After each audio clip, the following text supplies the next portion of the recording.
Elden Ring. The Elden Ring.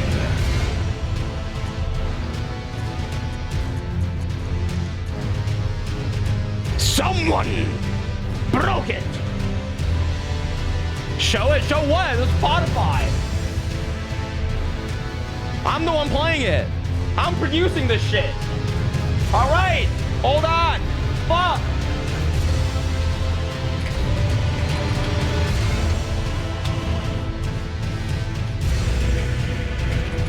No, I'm not playing ads. I can't change it. OMG DLC trailer. Peggy 16.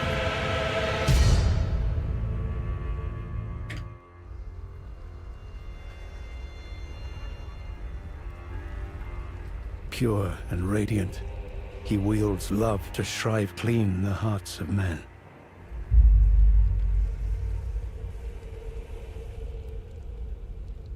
There is nothing more terrifying.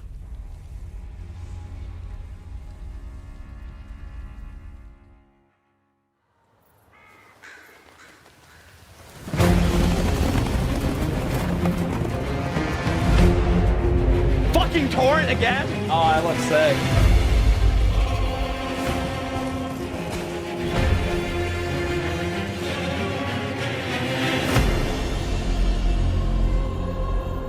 In that forsaken place, blood must spill. Oh, sleep. Blood of Trina. your fellows. The Erdtree faithful.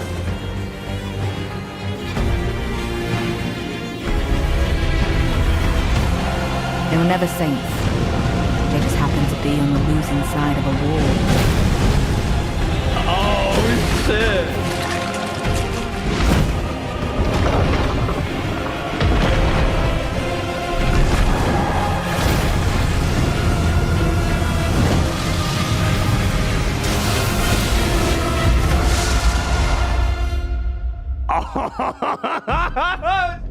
Mother, wouldst thou truly lordship sanction in one so bereft of light?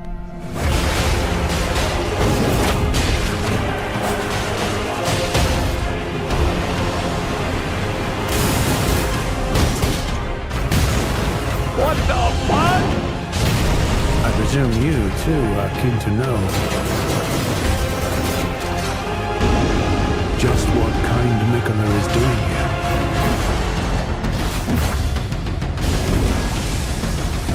Oh, shit! That wasn't torrent. That's a hippo. Those stripped of the grace of gold shall all meet death in the embrace of restless flame. Come now, touch the withered arm and travel to the realm of shadow. I will not be far behind. May we meet again.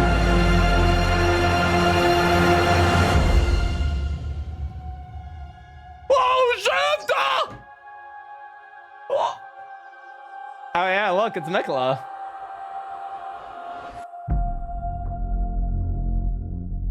No shot! Yo, 21st June? Oh shit! Yo, 21st June? Oh shit, dude. Damn, 21st of June. Guess I'm not fucking visiting my mom and dad. Wow. 21st of fucking June. Hold on, we gotta. Damn. Okay, hold on. We gotta break that shit down. We gotta break that shit down. Yeah, my mom and dad wanted me to visit in like July, but I'm not fucking going. Yo, that was okay. We gotta watch it again. Hold on. Hold on, chat. Let me just like set everything up on my fucking monitor first. And close this. Hold on. What's my title? Okay, yeah, fine. That's fine. Hold on. Let me just like get my main monitor up. And then we'll watch it again. Gonna go on an important business trip. Yep. Actually, though, Okay, there's a lot. There's a... Fuck, chat. God damn it. What is this stream? Hold on. Hold on, hold on.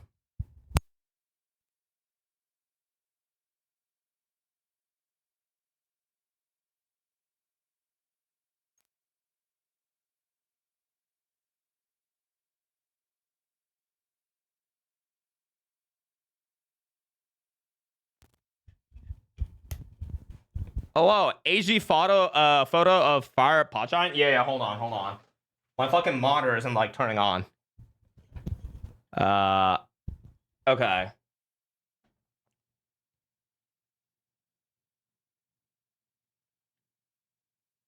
Okay, hold on.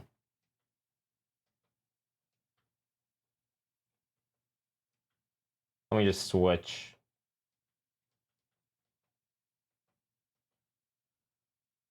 Okay, we're back. Wait, did they say 40 euros? Fuck, man, I'm not gonna get it for free? Shit. All right, hold on.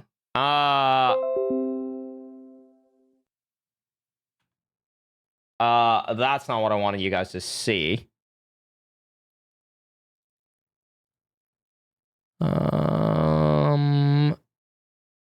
There. That? Okay.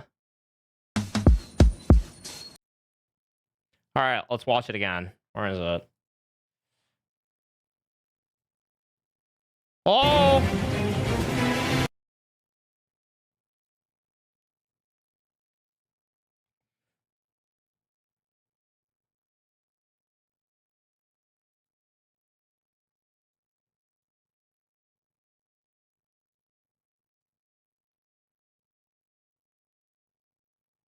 Is there like a fucking video link?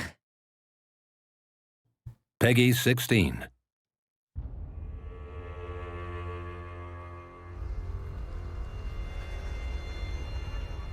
So that's Melina. Pure and radiant, he wields love to shrive I don't know what happened to her clean the voice. hearts of men. Wait, are there subtitles? Of men. He wields love to shrive clean. They're Arabic?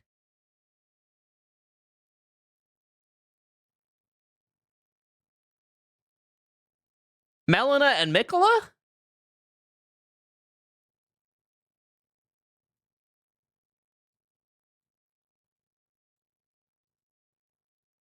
The hearts of men.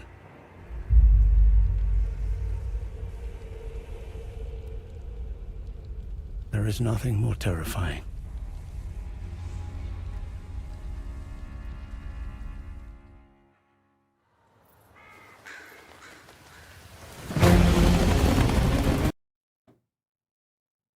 Do we? I mean, is this... So... I mean, a lot of... this looks like a lot of shit that we've seen. Maybe. I don't know. Right? Like, I don't know. It kind of looks like... Is this... I don't know if it's new. Like, that bridge. I gotta get a better look at that bridge. So, like... I mean, it's hard to say.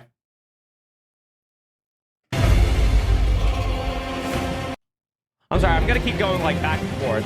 Alright, I'm sorry, let's just watch it again, and then I'll, like...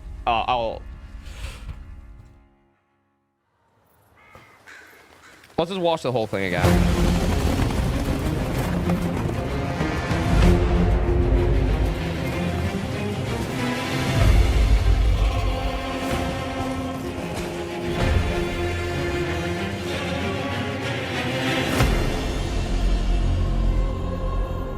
In that forsaken place,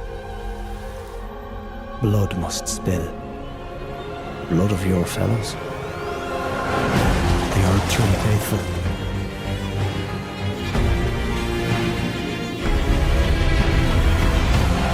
They were never saints. They just happened to be on the losing side of a war.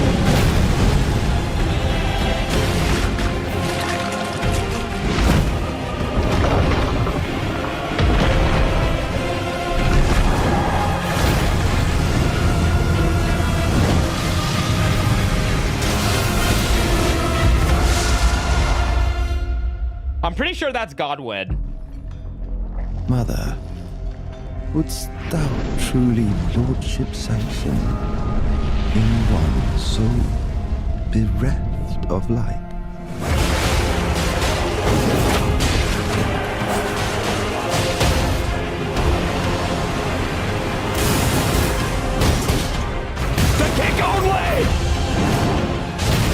I presume you, too, are keen to know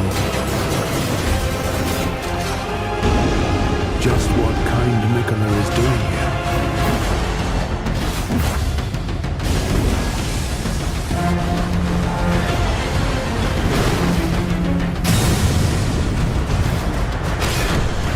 Those stripped of the grace of gold shall all meet death in the embrace of restless flame.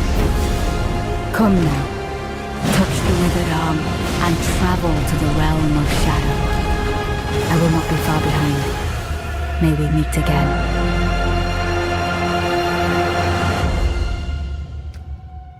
All right. Okay. Okay. Can't hear what they're saying. Yeah, I know. I didn't fucking do the sound design.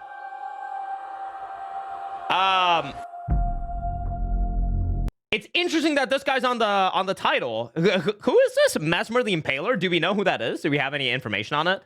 All right, let's well, hold on. No, I don't think they wouldn't show the final boss. Who the fuck is this? Pre-order to get in-game bonus gesture Ring of Mikola. Rykard? Wait, who's Rykard?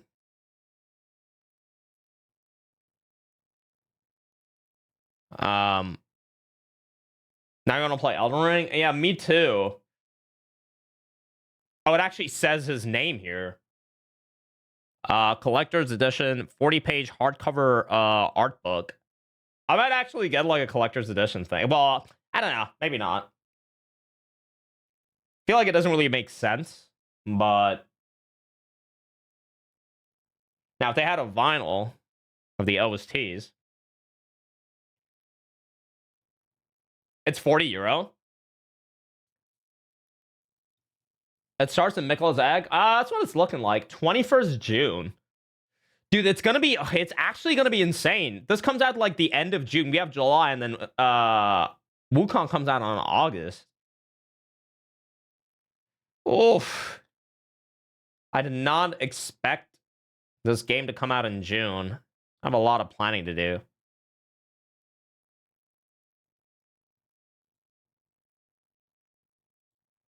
That's a good release time frame. Yeah, I guess. Does anyone have a link to like the actual like video instead of the trailer? Or I'm sorry, if I refresh, does the seeking disappear? No, it doesn't. How do I like get rid of the fucking like thing so that I can just like keep replaying?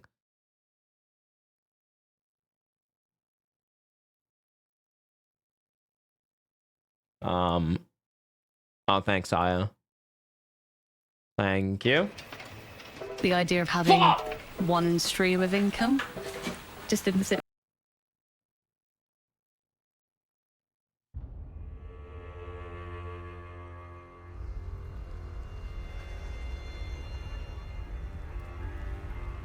Pure and radiant, he wields love to shrive clean the hearts of men.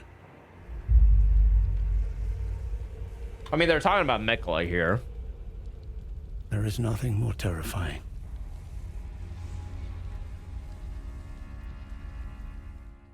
I can't change the subs. What do you want me to do? I can't. They don't have subs. So... Oh, are there ads playing right now?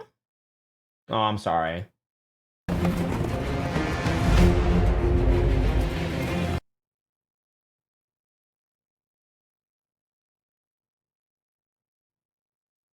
So you see a little building here? Or like... There's something over here that you see later on as well.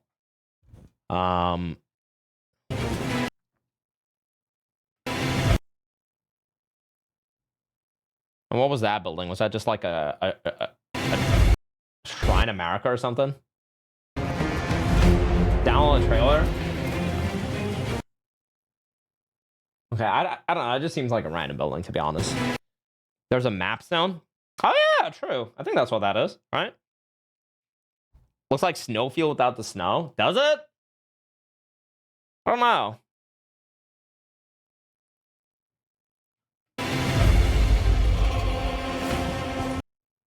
You can go frame by frame with it, right? Yeah.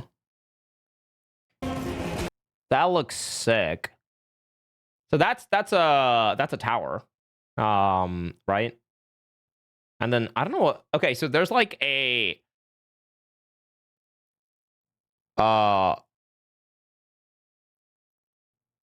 there's a tower here, and then there's another tower behind. Yeah, the veils look really cool. English subtitle, thank you.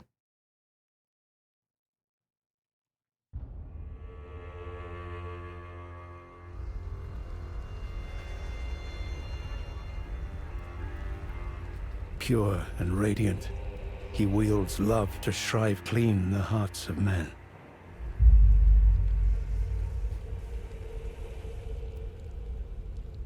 There is nothing more terrifying.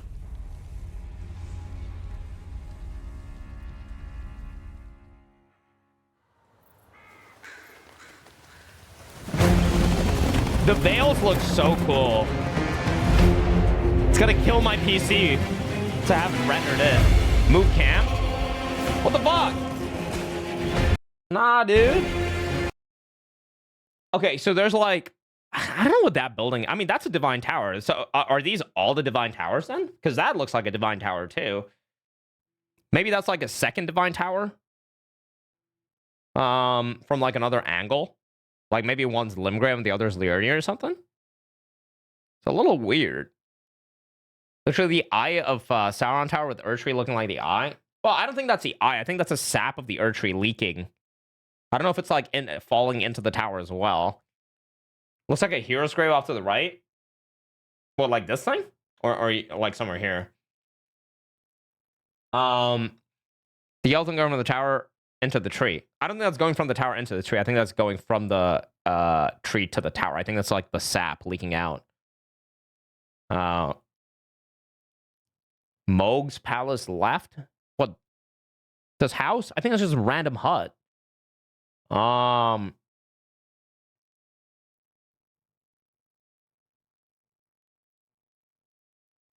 There's a bridge here. The thing is, it's kind of hard to like, unless you have clear. There's something orange here. Unless you have like clear connections, like of existing buildings, it's kind of hard to like place any sort of value on what these buildings could mean and shit, you know? Yeah, it could be the old palace ruins as well if it's like all like if this is like placed around Liurnia. Well, the Erdtree's got to be where Leyndell is, right? The capital. Really, I don't know. It depends. A lot of it depends.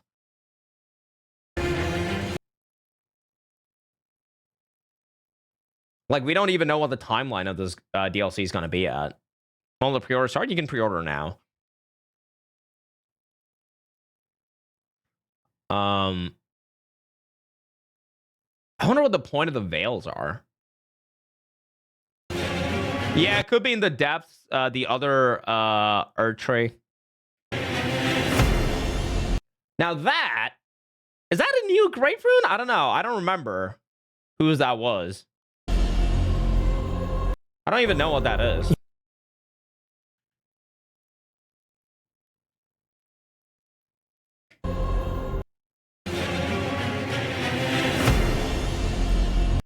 Like, so this is the same thing at night. Yeah, there's the Erdtree again.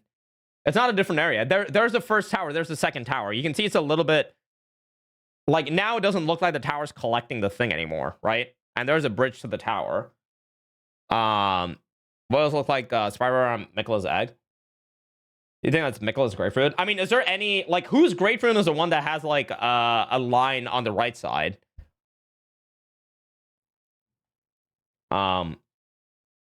That's Millennia's. Okay, yeah. So this is probably Mikola's grapefruit then. Yeah.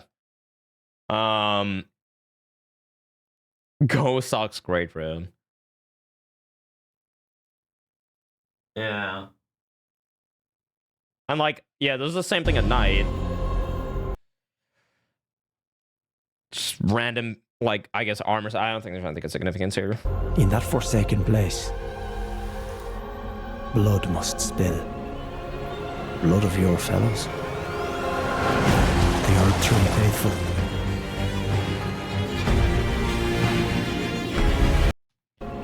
In that forsaken place. In that forsaken place.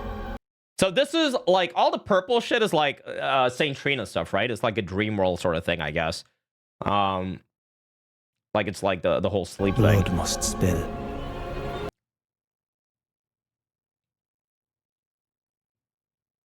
This kind of reminds me of like a Volcano Manor kind of thing, but yeah, I guess I don't know. Looks like the grapefruit of the unborn with an extra line. Blood of your fellows. Blood of your fellows. You think that's oh, dude? Actually, maybe like a young Renala. I don't know. Maybe I can definitely see the. She doesn't have the banana hat though.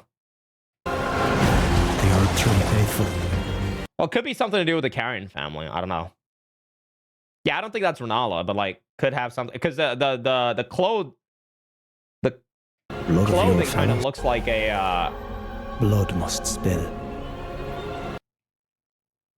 A Carrion kind of thing, right? But I don't know. Does Renala have anything to do with Mikola? I don't think there's like a connection. The existence of these lamps being purple tell me that it's not really anything to do with Ray Lucaria. This seems more like there's benches and shit, so it's probably like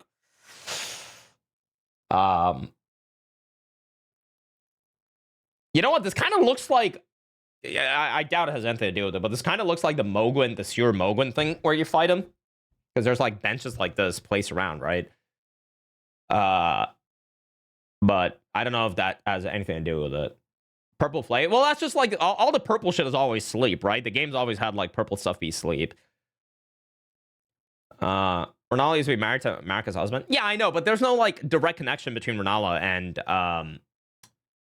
like their stories don't converge that much, I think. They just have like their own independent stuff going on, right? This is like the first big room after you enter Ray Lucaria. I don't know. Like that altar at the back kind of seems like the thing that opens up in like the Sturmog area, but I doubt it has anything to do with that. Blood of your fellows. You think this is Saint Trina on the throne? But Saint Trina is Mikola.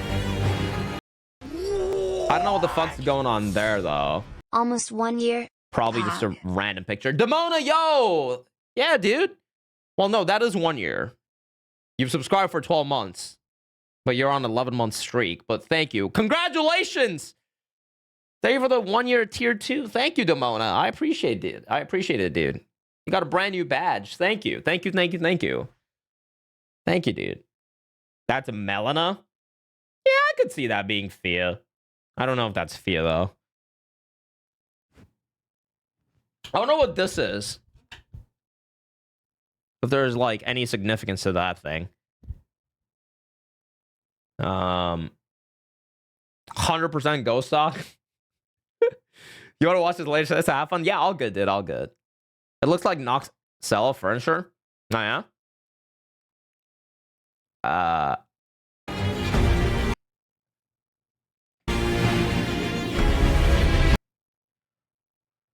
These are probably like different hero graves, right? They will never say. Crimson medallion on his neck. I don't know. Yeah, that's what I was asking. So this is the same like structure that we saw at the start. I think that's probably like Langdell or something, right? I don't know. Maybe not. Like we haven't seen something like this in the game because it seems to be suspended on top of a rock. But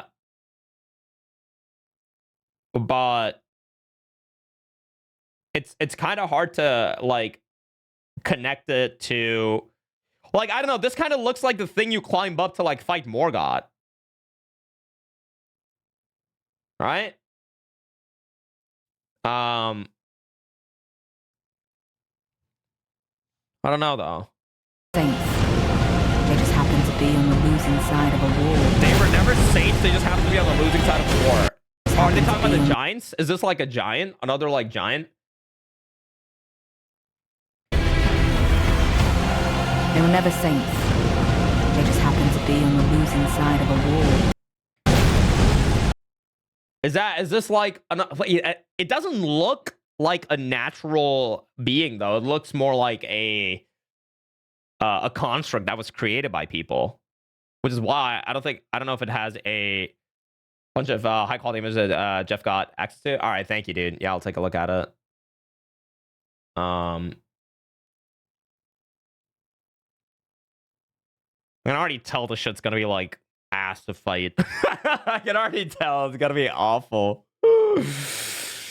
Fuck.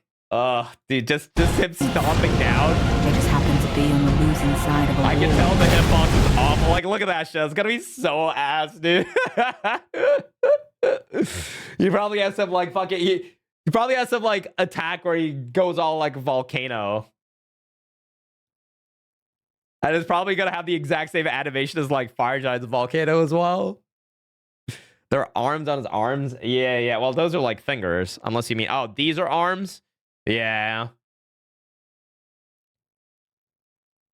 Probably you repulse like you deal like 7,000 damage and he falls down, and then you repulse his face to deal like 2 damage. So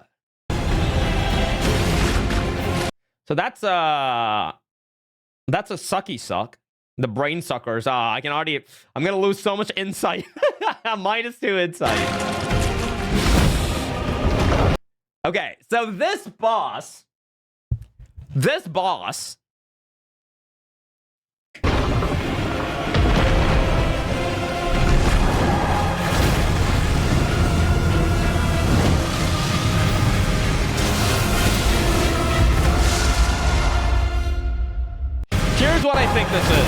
Here's what I think this is. DLC alone is 60 gigs and normally is 49. Here's what I think this is. Yeah, that's Deathblight, right? That's Deathblight. I don't understand the significance of like, what is that? Is that a lion or a horse? That's a lion, right? Yeah, that's a lion, isn't it? I don't remember if there's any connection between Lion and Godwin. No, I'm pretty sure this is Godwin because he uses Deathlight and he uses a lightning, which lightning is like radiant or like it's a yeah. I'm fairly certain there's gonna be like phase 1 and phase 2. He's gonna like take it off, and like it's gonna be like a lion or something, right? He has omen horns though. True. Are those just like horns?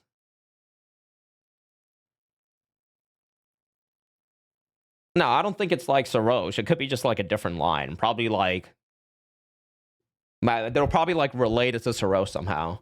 You know, like part of Sarosh's family or something. Definitely looks like Morgoth's feet.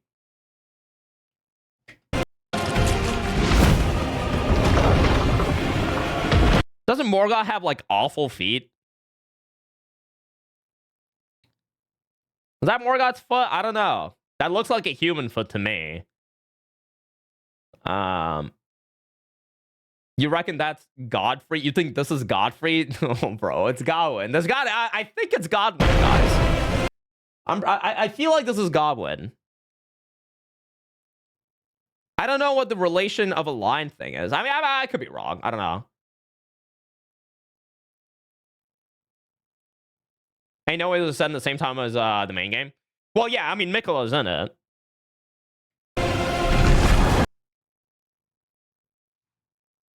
I could like... Okay, hold on. Let me like slow it down. Let's analyze. Yeah, I mean, the Deathblight is the first reason why I think it's Godwin, but also like the lightning. Because like the only person in the game that has connection to like the holy stuff and Deathblight is Godwin, right? Like at least in the base game. All right, thigh experts here. I've given you a great look of his fucking thigh. Look at his mouth. Looks like it's like a mask and there's something human behind it.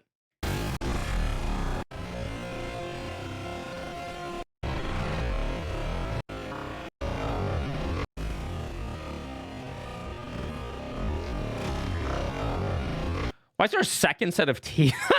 You're right. That's so weird.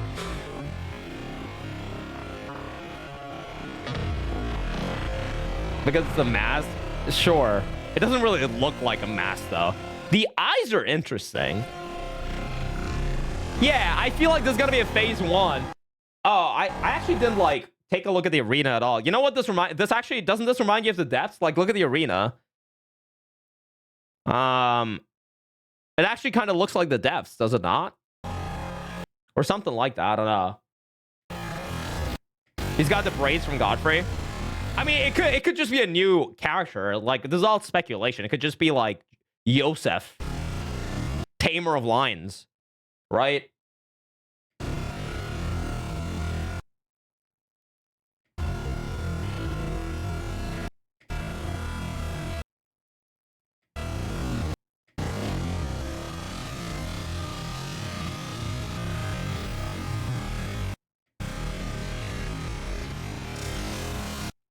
And then, like, this scene here. Do I really need the sound? No. Sorry. Like, the lightning.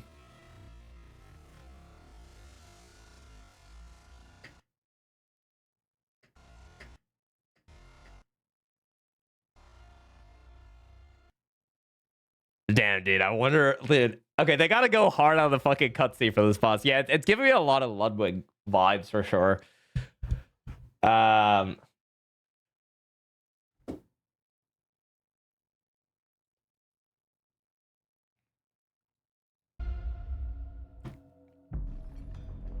Mother, wouldst thou truly lordship sanction in one so bereft? of Mother. In one so bereft. This motherfucker has...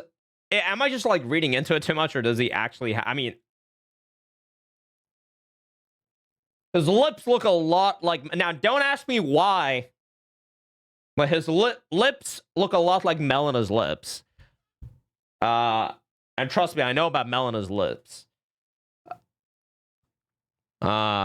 This is Mikola. You think this is Mikola? No, why would this be Mikola?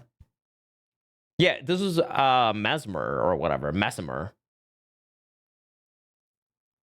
Yeah, he's got dragon eyes. How is he not Mikola? He's literally saying mother. But who's he talking to? You never know who he's talking to. Ship sanction in one so. Now, why would this be Mikola? He's got, like, no aesthetic similarities to, like, Mikola. He's got red hair. Oh, he actually has red hair.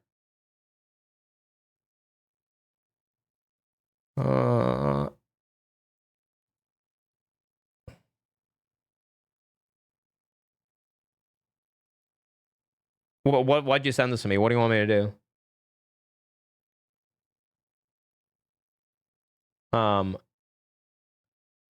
Name is... Oh, yeah, I know his name. No, we already did. Motherfuckers coming in. What do you think we've been doing the past, like, 30 minutes? Like and retweet. Yeah, I know. Mesmer or whatever, right? But, like... No, chat, when I ask who someone is, I'm not asking for their name. Right? You can't just tell me that this is John. I need to know, like, what John was doing. You know? Bereft of sanction. Wouldst thou truly... No, my statement ain't so. When happens I get the credit anthem, Riker Child, if there's a future. Sure. Lordship sanction. So, I mean, yeah, he's got the whole snake thing. He's got dragon wings as well. There's not a whole lot of relations between... There's not a lot of relation between, like, the whole Tanith thing. What are they called? The, what the fuck are they called? I can't remember again. Like, their whole, like, team. No, not Scarlet Rot. Like, what the fuck are the Volcano Manor people called? Don't they have, like, a name? Yeah, is there like the recusants? Yeah, I think that's what it is. I don't remember. Anyway, is there like a there's not a whole lot of relationship between the Volcano Manor and dragons, right? I wonder what the whole like dragon design here is about. I don't really know. Yeah, he is redheaded. Ainrun so bereft. But all the snake motif, like clearly, I mean, the only part of the game that has such a heavy emphasis on like serpents is at Volcano Manor, so he probably has something to do with it. He's probably like related to Riker, right? Because Riker had red hair too, didn't he?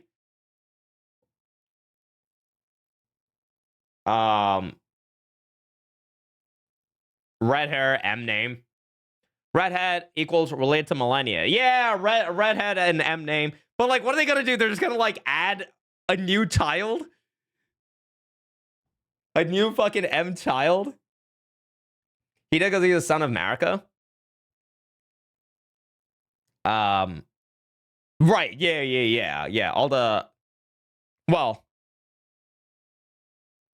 Mikula didn't have red hair, correct? This is many years before I read the synopsis. Where's the synopsis?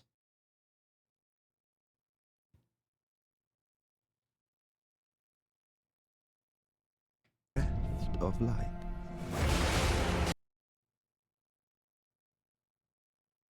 People spammed it in chat earlier. Oh, where'd you guys get that? Oh, the official site? Oh, hold on. The Land of Shadow, a place obscured by the Erdtree, where the goddess Marika first set foot, a land purged in an unsung battle, set ablaze by Mesmer's flame. It was to this land that Mikula departed, divesting himself of his flesh, his strength, his lineage, of all things golden. And now Mikula awaits the return of his promised lord. Ah.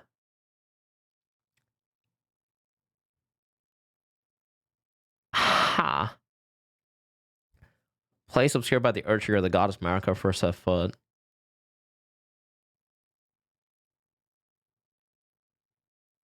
Well, where the goddess Marika first set foot means it's in the past, right? A land purged in the unsung battle, set ablaze by Mesmer's flame. It was to this land that Mikula departed, divesting himself of his flesh, his strength, his lineage. It was to this land that Mikula departed. When did Mikula depart? Did Mikula go somewhere? Of all things golden, and now Mikula awaits the return of his promised lord. Huh. Here's more. That doesn't necessarily mean the past. Oh, that does kind of mean in the past, doesn't it?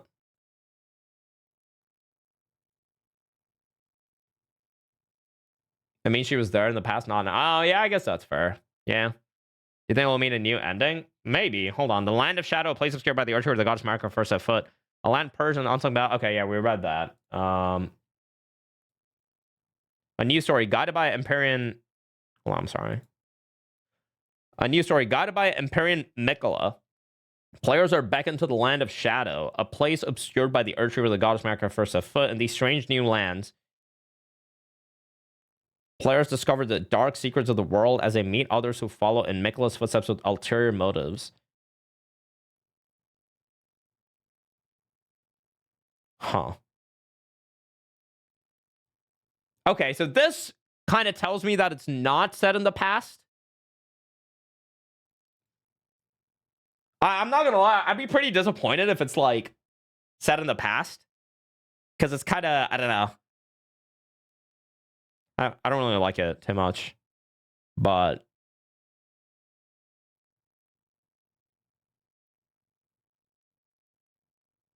the strength is limited of all things golden.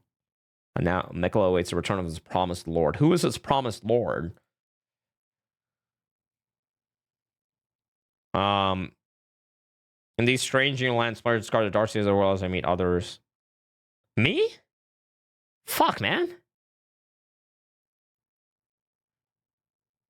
Exploring a familiar world full of new secrets. Elden Shadow of the Erdtree takes players beyond the lands between to explore the Land of Shadow, a completely new world from Elden Ring. Players can seamlessly travel back and forth between these vast maps, interspersed with diverse situations and meticulous dungeons where menacing enemies roam. What the fuck does that mean? Exploring a familiar world full of new secrets. Players can seamlessly travel back and forth between its vast maps, interspersed with diverse situations and meticulous dungeons. Right. No, I don't think. No, I don't think they're just saying that you can like fast travel or something like that, right? I think that's all they're saying. Is like here you can fast travel still. Hog.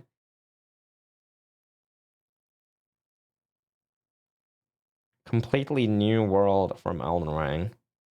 Kind of weird that it says exploring a familiar world full of new secrets, though, but maybe I'm like reading into it too much. A further deepened RPG. Shadow of the Erdtree adds new weapons, equipment, weapon skills, and magic not found in the base game, along with new enemies, boss encounters, and plot lines to further increase players' RPG freedom. Take on these threats with the new powers you can acquire. Okay. Why does this look so familiar, chat? This door. Why do I feel like I know exactly where this is?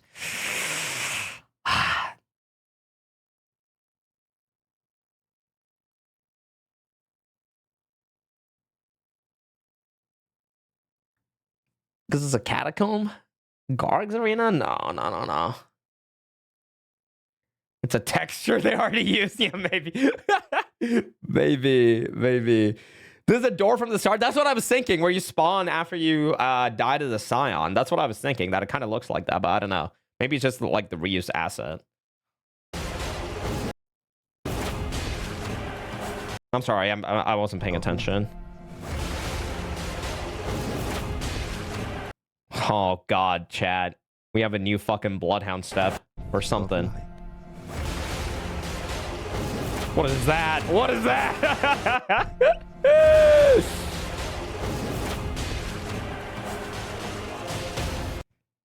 What are those? Super cookeries?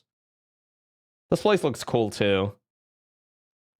Well, this kind of looks like Nelkron or Nuxella or like one of those areas. Looks like a duo boss? What, this thing? Maybe. I don't know. No, there's a third guy here. Could just be like normal enemies. Yeah, maybe a dagger Ash War that does like insane points damage. I'm sorry I keep going back and forth. I just want to like look at the yeah, this definitely looks like Nuxella or something, right? The rooftop. No, this actually, I don't know. The architecture looks a lot like Leyndell. It actually looks like Africa, South Africa. I don't know where we are. Anyway.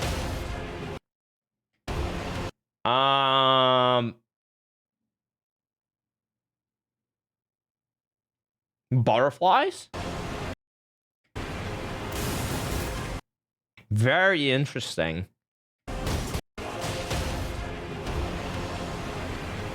I don't know what magic that is. I don't think we've seen magic that looks like that in the game, right? I don't know what this is.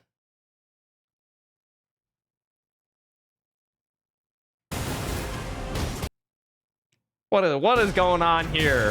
What is going on here?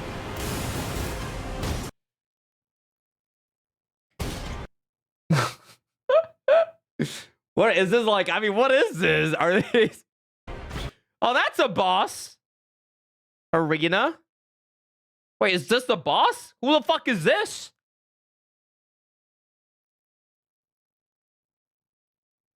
We're in for another kick only. Apparently, guys.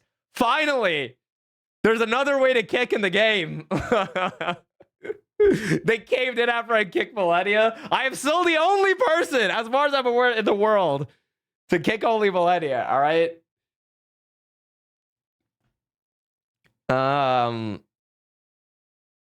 Can't see it good. I'm trying to get a look at the weapon, but I can't really see it. Because there's no shot. There's like, it has to be like hard. it has to be like a special item or like a, it's got to be a hand weapon, right? Because even with the veteran's prosthesis, it has like a kick ash, but it's still a hand weapon, right? Yeah, unless there's like a fucking unarmed class, that would be insane. That would act. Is that a medallion? Wait, is that the boss? Hold on. Shit, you think this was the boss? Dude, it could actually be the boss. I don't know. Fuck. Baby, like yeah. Yo, Marvin, thank you so much for the 4 months, dude. Could be an NPC boss, who knows? Marvin, thank you so much, dude. Thank you. I appreciate it. Thank you very much. I hope you're doing well. Could be the opening of a boss, like a cutscene? Yeah, maybe. It could be like an NPC boss, and this could be a cutscene.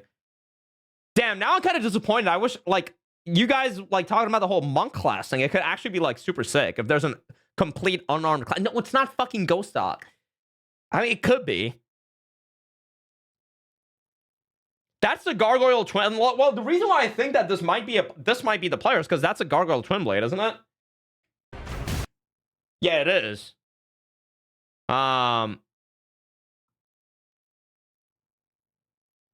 So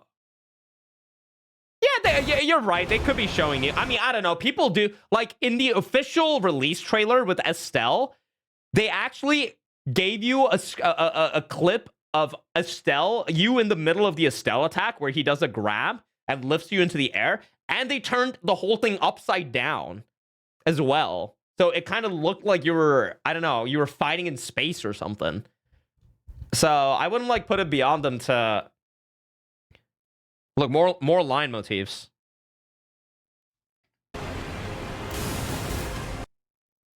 Oh, hold on. I'm sorry. I actually didn't pay attention to this area.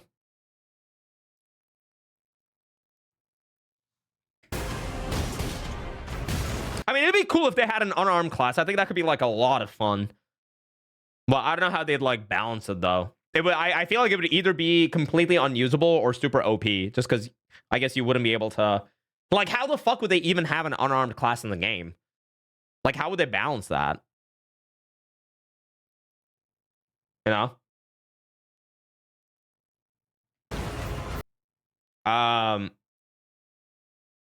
Maybe it's a weapon that when you do the ash, you put it away or something. So, like, the weapon disappears, right? Because, like, they don't do it at the start. Your cam is stuck. No, it isn't. Is it? Fucking mega firebomb. I presume you, too, are keen to know That shit's gonna be useless. just what kind Mikola is doing here. That crossbow is gonna be completely useless. Does like 5 damage. So this is a roar, right? It's just a dragon roar.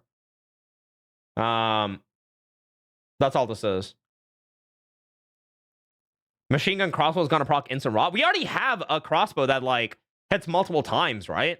Like, that already exists in the game, does it not? I don't remember what the name of it was, but I'm pretty sure, like, a pulley crossbow or something, right? I don't remember what it was. And that's just, like, fucking useless. That's a roar attack. So you can... I don't know what exactly that's gonna do, but yeah, it's just a roar incant. It's not a new enemy or anything. It's interesting they didn't show a single dragon. There might not be dragons. This looks sick. What the fuck is this?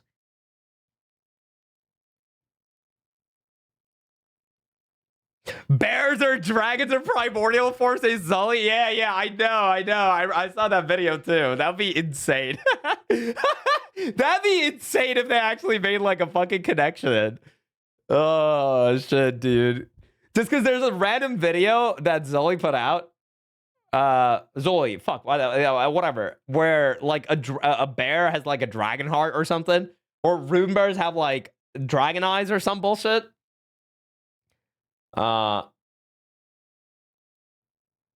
This looks cool. I don't really know what any of this is, but it looks really cool. Like the blue is really, really sick.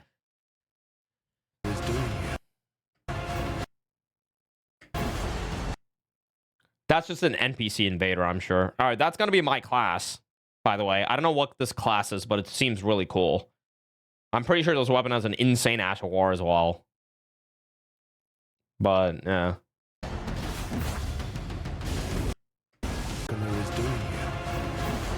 Young Millennia. You think this is young? Chad, not every... not every character you see that you don't immediately identify is going to be a younger version of someone else. Okay, so this is cool. This is cool. What is this? Is that... Oh! Fuck, man, it's a tree sentinel! No, it's not. This isn't a... It's not a player. That's not the player. I doubt that's the player. That looks like an enemy. Now that I thought this was like a different mount. I thought this was a different mount that you could use, but it doesn't look like it.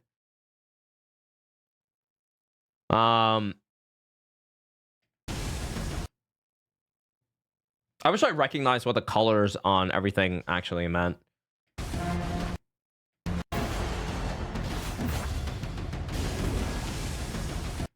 Yeah, I mean, dude, that's the, is that not the Draconic Tree Sentinel's helm? It looks very similar to it. It looks very, very similar. Like just the shape of the top looks very, very similar.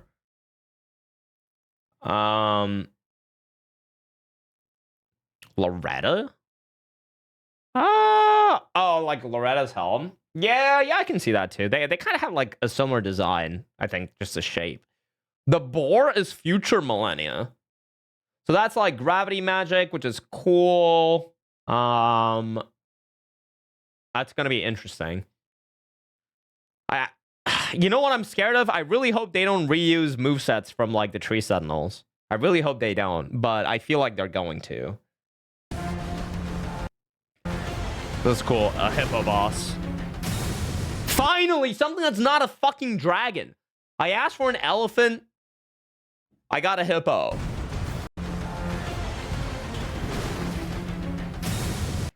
That's so cool, that explosion thing. This attack is going to be awful. Like, it's going to... The hitbox is going to be a rectangle, and it's just going to, like, move at you. Like a huge fucking rectangle. You already know. You already know that that's what that's going to be.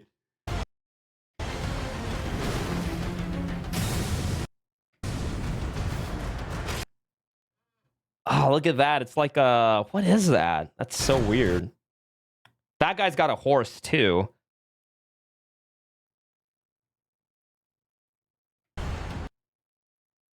It's like a half-dead horse. And like a skeleton thing. Old Radon and...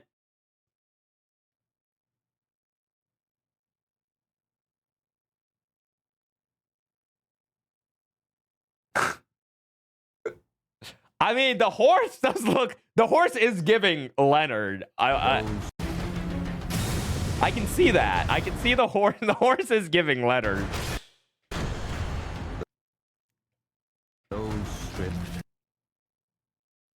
Now...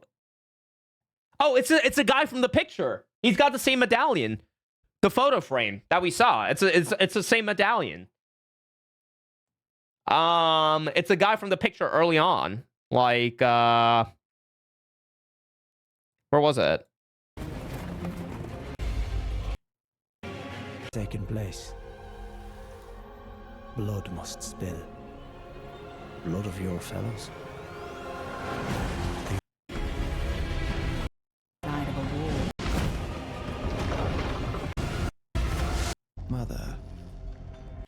I think it was early on. Man. There's nothing. I just missed it. Wait, really? Like where? Is it towards the middle? Blood must spill. Blood of your fellows. Bereft of light. One so bereft of light. Where is it? After the swamp?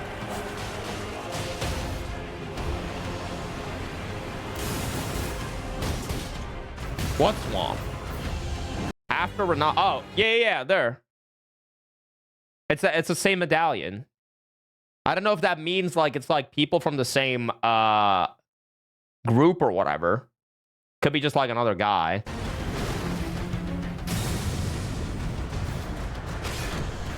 Those stripped. I mean, it kind of looks like the same guy, doesn't it?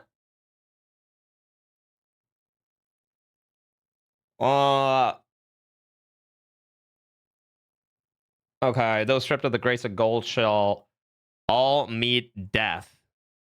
Of the grace of gold shall all meet death. In the embrace of restless flame.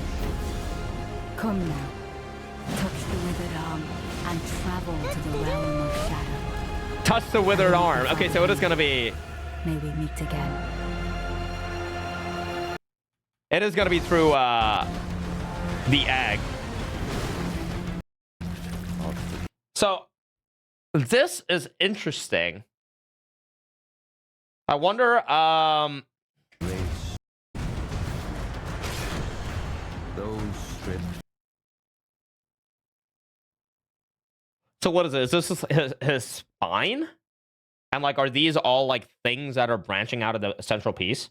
This kind of looks like the Black Knife's dagger that they have like a similar like, or I don't know if it, I think it's the Black Knife, right? It has a similar thing at the start, but then there's also like multiple other branches. You think that's Mikola stripped of gold and flesh? This? I don't know. I mean, the arm, sure. What if it's a rune arc weapon? Looks like a rune. I don't think they would actually like show you. Mikola's, yeah, Mikola's at the end, sure, but I mean they can always like weave in, you know, there's like they could all make the DLC because it says that Mikola is beckoning you to the land of shadow, so it could also always end like in a way where like Mikola's spirit is guiding you to try and kill corrupted Mikola or someone at the end, you know? He looks impaled, not his ribs. Yeah, that he is impaled. Wonder where the rest of his body is though. I wish I knew what this shit was. Like if there's any significance or correlation to something in the main game with this symbol. But I don't know what it is. Is there? Yeah, you can see the rest of his body behind this. Yeah. Of the grace of gold. So that's the player character versus Mesmer. Death. In the embrace of restless flame. That attack looks really awful. In the embrace of restless I mean, that just looks like something you're not going to be able to iframe, so you just got to like run away. flame. Death. Because there's like a flame trail, Of restless flame. and then spears come out. Come now. Did he like resummon the thing? Oh, he does. He presses down and then he recalls Come it. now. Touch the withered arm and Yeah, he looks very much Volcano Manor-esque for sure. travel to the realm. I of really hope I will it not be doesn't far look like an behind. NPC boss, May we meet again. but I don't know. Like, that looks like the millennia of this game, you know? Or of the I DLC. will not be far behind. May we meet again. You know, they're like kind of building... Travel to the realm of shadow. They're kind of building up this guy. Touch the withered arm and travel to the realm of shadow. I will not be Like, far I mean, you behind. got a Millennia collectible with the base game, right? And you have a collectible for this guy, so it seems he's important. Look at the first player. The first attack, the player backflipped. Death. In the embrace of old I think he just rolled. death. In the No, I think he's just rolling. I don't know if that's a backflip. Death. Yeah, it's just a backwards roll. You would know if you played the game without armor. In the embrace of restless. Come now. Touch the withered arm. Oh, that's cool. It's a shield that you can attack with. And travel to the realm of shadow. Come now. Like, look, he's trying to, like, stab with it. Withered arm and travel to the realm of shadow. I will not be far behind. May we meet again.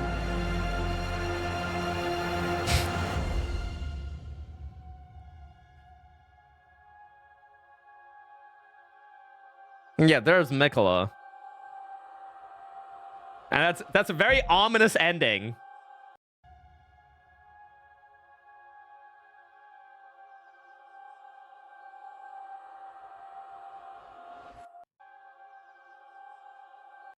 Like, I don't know, just the music and everything. But yeah, maybe that isn't real Mikola, you know? I mean, maybe they do something like they have Mesmer be the guy that started the Volcano Manor, or like followers of his left to the lands between. Like, it says Mikola goes over here to what, this is a place where, well, I don't know what the fuck Mikola was doing here, but it said that there's a place that Marika first set foot. So maybe, I don't know, they like destroy this area, like the Golden Order, and you know, then to take revenge, like his followers, after you kill them, they set up the Volcano Manor, and that's why they're angry at the Golden Order. Where'd you get the DLC info? They just revealed the trailer. Mikola was taken by Moog? Yes. So you notice that from the Erdtree is like a fabric veil hanging through the sky. Yeah. It's kind of weird, though, because in the release, they're saying that,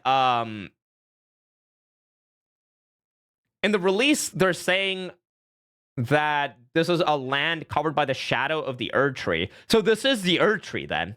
It's not like the other tree that was in the depths, or it's not like the Halig tree. This is like literally just the Erdtree. Which is kind of weird. So I wonder how that's going to connect. Because, yeah, I don't know. I don't know how that's going to connect. Because the Erdtree is kind of like a parasite that took over the other tree that was around, right? Yeah, maybe an alternate dimension kind of thing. I can see that. I can see that being a thing. Is that the Erdtree, though? This is in the lands between. Well, in the fucking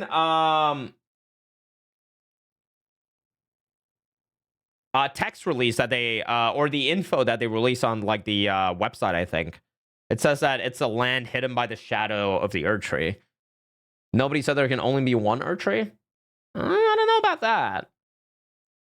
You think Mesmer is a reflection echo of Mikola, but corrupted by the influence of Lord of Blood? Look at the beginning of the trailer. It's all over the sky in the game, so maybe it got hidden by a veil by Mikola. Yeah, sure. So yeah, I mean the egg. Wait, okay, the egg is how you access the DLC. So what does that mean? Wait, okay, so you actually hold on. So how soon can you access the DLC then? You have to do Vare's quest. You gotta do the quest through Vare and kill Moog to access the DLC? Yo. Vare is the fastest way to get to the DLC. So wait, you would have to like kill, what are the 3 bosses? It would have to be like Godric.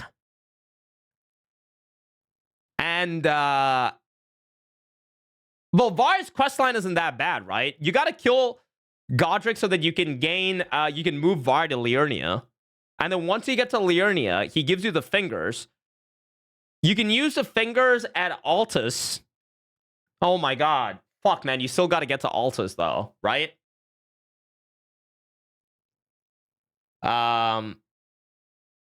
Yeah, Margit, Godric, and Moog. It kind of sucks that you still got to get to Altus, because it kind of feels like for challenge runs, you'll have to do like a 1 hour setup again. But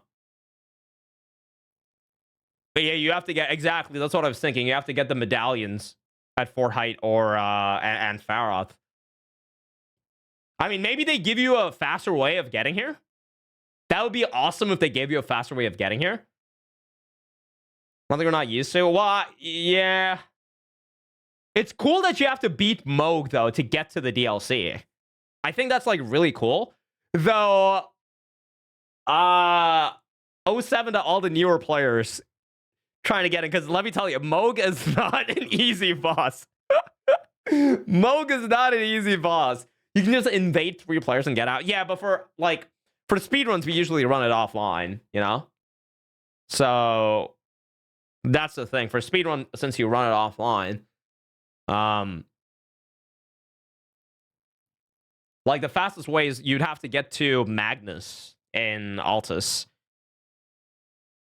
I mean, I guess technically you could do Godric and then go up and fight Makar, which like you don't really have to get the medallions.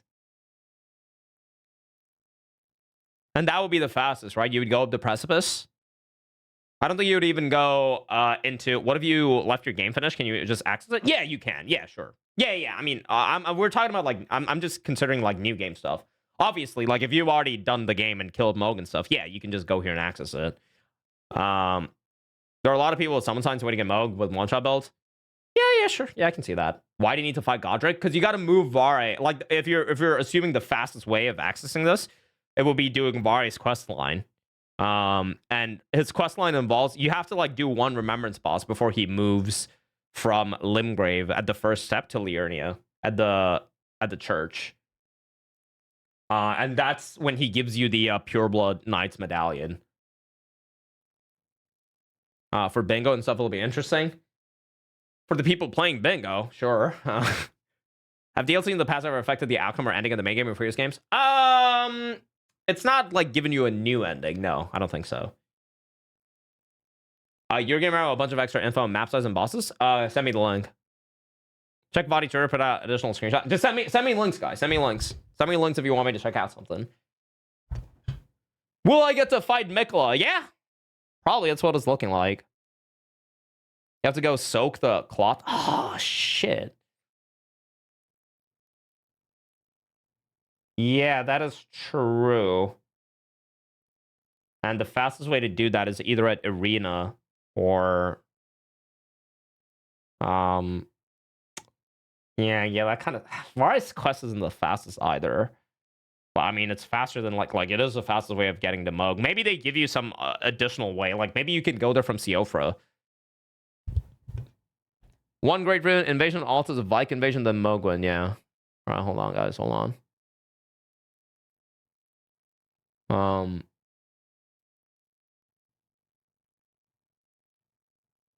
What? Shit. Okay, yeah, fine. If they get an hour to get to DLC, it's a good estimate. Yeah. Alright, what is this? FromSoft boss Hidetaka Miyazaki told Eurogamer it was the biggest expansion the company's ever worked on. I'll do a brand new playthrough. I'll do a brand new playthrough. I haven't decided what build to go into the DLC with, but I definitely know I want to play with a more melee-centric build, because my first playthrough I used incantations, and it kind of trivialized specific bosses that I wanted to struggle more on. So I'll do melee. I think I'll probably use a Falling Star Beastjaw going into the DLC, and then I'll pick up some weapon there. But yeah, we'll do a whole DLC prep thing. Will I do all remembrance? Yeah, I'll probably like finish all base game content, I think, on that file. No reason not to. Read the article? Yeah, I'm trying to like find Miyazaki provided Eurogamer further details of the expansion and confirmed that Game of Thrones author Mother, George R. Martin Lord has not provided and fresh once material. life. George got fired. George got fucking fired, dude. Miyazaki was like, yo, bro, finish your fucking book.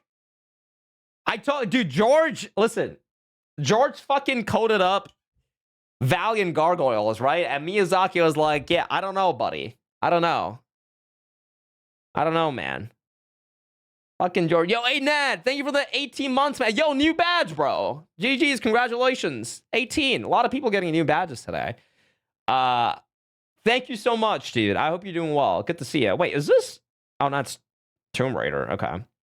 As for George Martin's involvement, essentially it is the same as it was with the... Wait, what? Hold on. Miyazaki provided Eurogamer with further details on the expansion and confirmed that Game of Thrones author George R. R. Martin has not provided fresh material. As for George Martin's involvement, essentially it is the same as the base game. That's so funny reading it.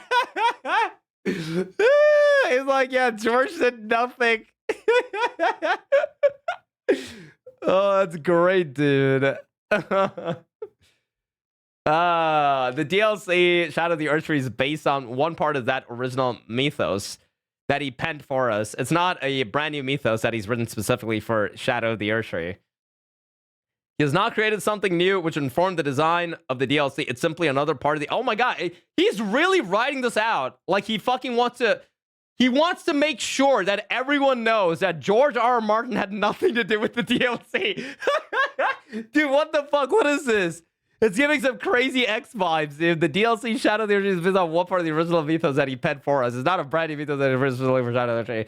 He has not created something new which informed the design of the DLC. It's simply another part of the original story that we thought fit to tell as a new expansion.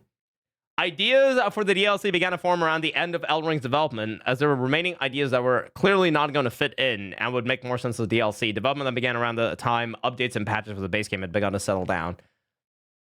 What website do you get info on the DLC from? It's on YouTube. I can send you the link. Hold on, if you guys want to watch it here.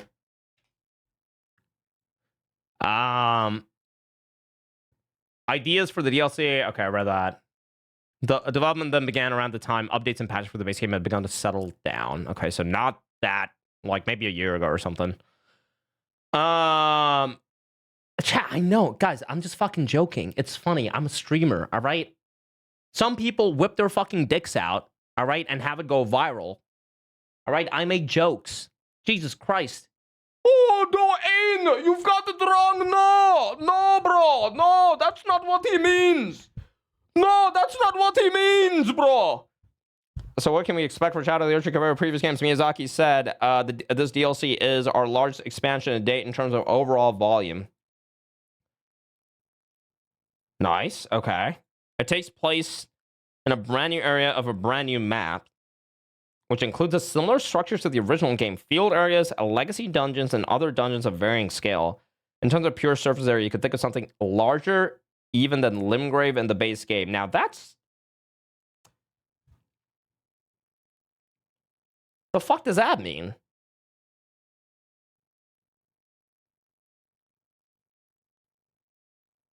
Which includes a similar structure to the original game, field areas, legacy dungeons, and other dungeons of varying scale. In terms of pure surface area, you could think of something larger even than Limgrave in the base game. Like, why is he only comparing with Limgrave? Like, why wouldn't he say something like, you could think of something... Well, I guess he had to give an area. I mean, maybe this isn't... Like, how else would he phrase the sentence? Limgrave is the densest... Yeah, but it's not that big, though, is a thing. Like, sure, there's a Limgrave, and then there's, like, the southern part, whatever that island part is called. Weeping Peninsula. But it's not that big. But I don't know. I don't know. I don't know. Basically expect the Neo DLC area to be Limgrave level in size. He says in terms of pure surface area. That's very interesting. That's very, very interesting that he said that. Well, I didn't expect it to be as big as the original map, but just saying that in terms of pure surface area, it's just going to be... That could be a good thing. It could also be a bad thing. the good thing could be that it could be a more like linear DLC with less room for exploration, right? So it could just be like packed with legacy dungeons and shit. Not including the underground stuff, maybe. Well, he says surface area though. That's the thing. So he's actually like using like pure area of like where you can traverse as, you know, a measurement there. Keep in mind, more bosses and dungeons are packed in there than any other zone. Yeah, no, that's what I'm saying. So it could be a good thing because of that. The bad thing would be like it kind of maybe means not as much room for exploration. Yeah, I know Stormvale is Limgrave, but like even that, it doesn't take you that long, right? I mean, and you're like if you just look, forget about Elden Ring. Let's say we just had a game with Limgrave, Weeping Peninsula, and Stormvale. That's not that impressive, is it? I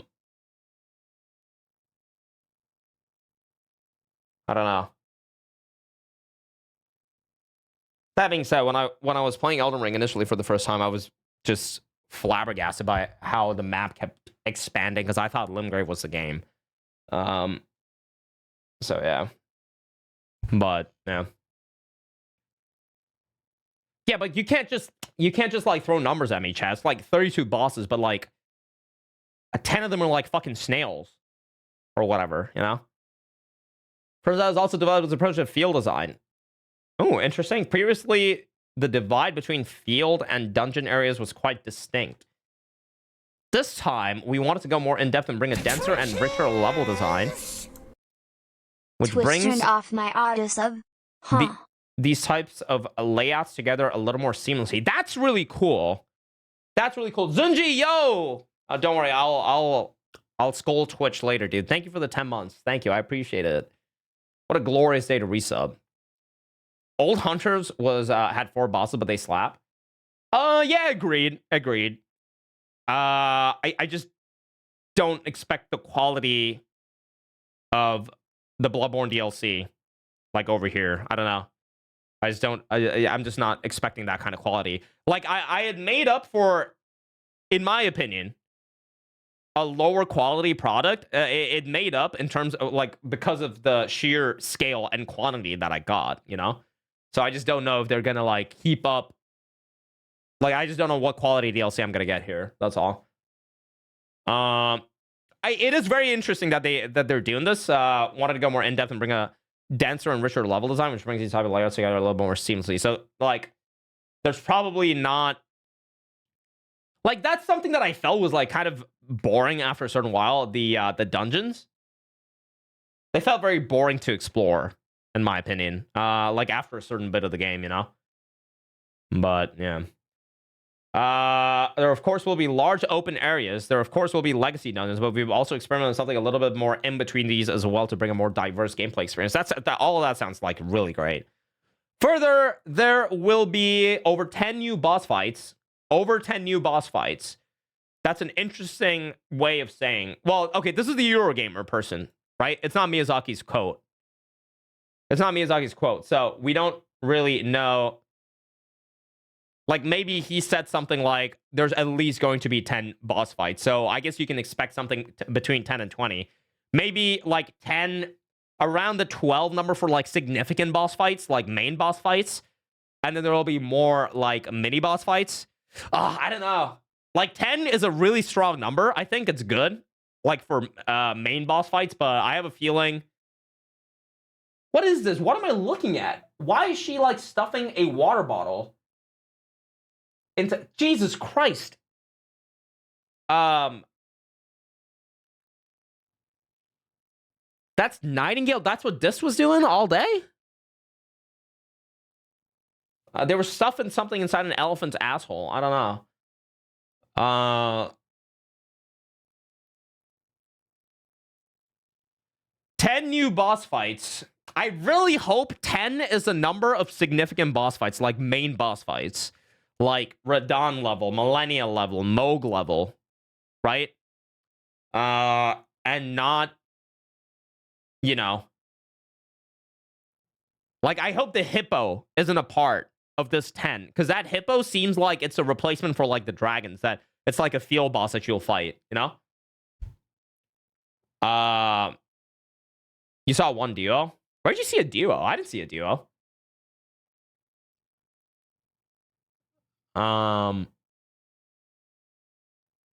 Plus, plenty of new weapons, equipment, and skills to find. And 8 new weapon categories have been added to account for new weapon types. Now, that is interesting.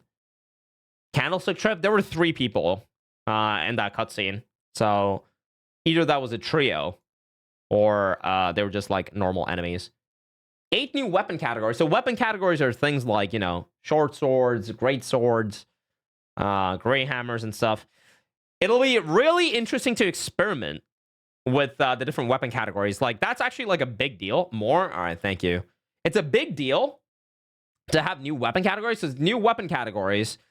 God, I just got jump scared by fucking Miyazaki. New weapon categories bring in new poise values for weapons, right? They bring in like new, like obviously the movement is like very different. Oh yeah, jump kick, and I mean, I don't know, maybe. This is a different screenshot, isn't it? This almost doesn't look like it's from the game. It looks like some concept art shit. Yeah, I mean, we might actually get an unarmed class, which could be really interesting, but I just don't see how they're going to balance that, you know? A flurry of kicks. Image creator FromSoft, yeah. Expansions from previous FromSoft games are notorious for upping the difficulty. Bloodborne's the All Hunters, especially Miyazaki stated, Shadow of the Erdtree will be on a similar footing to the end game of Elden Ring, though the general approach to challenge has not changed. Interesting. Okay, so it's not the end. I mean, the end of Elden Ring is like fairly difficult, like Millennia and Radabis and stuff. So yeah, we want to provide... I mean, to just get into the DLC, you'll have to be at a point where you can kill Mohg. Dude, speedruns are going to be fucking insane. You'll have to, like, fight Mohg at, like, the lowest fucking level possible. We want to provide these challenging encounters and these menacing threats, and in order to do that, we want to give the player a lot of freedom of approach. Yo, Weezathon, thank you for the 3 months, dude. Thank you very much. I appreciate it. We wanted them to feel free in how they chose and when they choose, and how they choose and when they choose to approach and tackle these hardships. Now,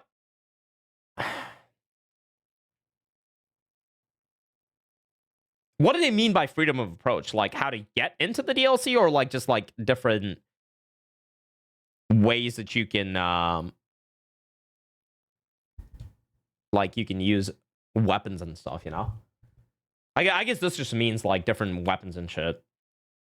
Yeah, how to fight them. Miyazaki specifically mentioned the infamous Millennia boss fight, an extremely tough yet optional battle. So players who look for that sort of challenge in our games will find a challenge on equal footing in the DLC as well. Okay. It's interesting that he says that, though.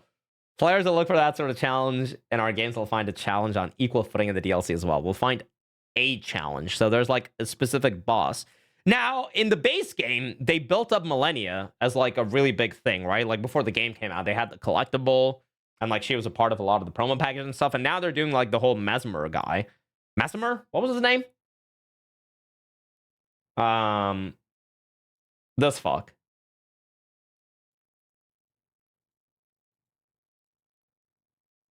Mesmer, yeah. Now, I don't know if he's gonna be the boss of Millennia's level or whatever. I hope not. I hope they've kept that boss hidden. But we don't know. We don't know. New fighting, but still Golden Vow, Crackblade, House, boss 4 times in weapon art. A new element of progression unique to the DLC area has also been implemented. A new element of progression unique to this DLC area, which further heightens players' freedom to walk away, level up, and come back later. A new element of progression unique to this DLC area has also been implemented, which further heightens player freedom to walk away, level up, and come back later. Home or Bone? I mean, you could always do that with no, I don't know if that's no, I don't know. I don't know what they mean by those. I don't know if No, maybe you get locked into the DLC once you go there, and like, no, why would they make that like a specific? Why would they say that? No, I don't know. Judging from the trailer, as many suspected, I don't really know what that means. We'll have to wait and see. Go back and forth between DLC and main game. Well, that's just the understanding already, isn't it? Or were you expected to like stay locked in the DLC area?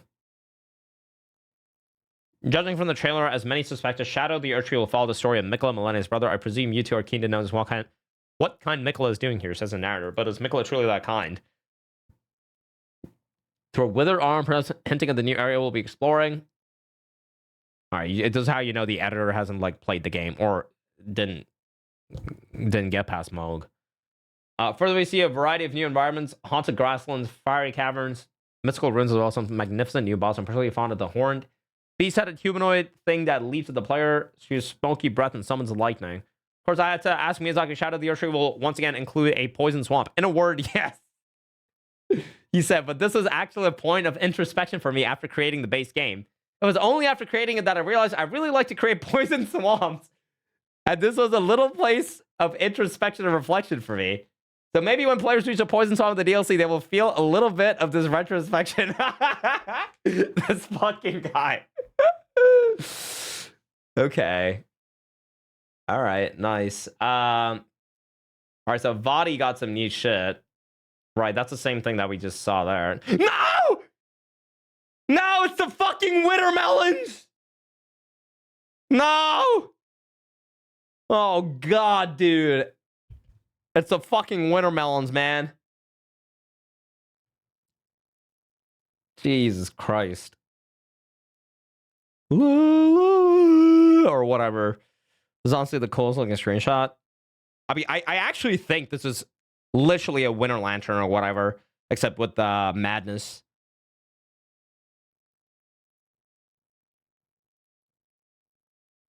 Right, and we already saw that. It's a little brighter here, though. Does Vadi have, like, other screenshots?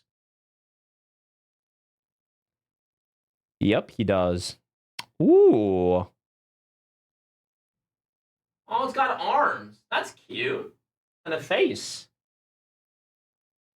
I want that as a pet.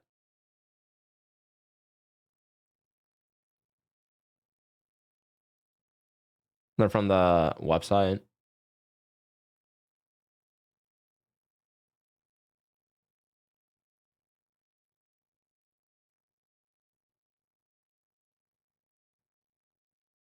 Oh, it's yeah, but he's just giving us like high res, whatever, right?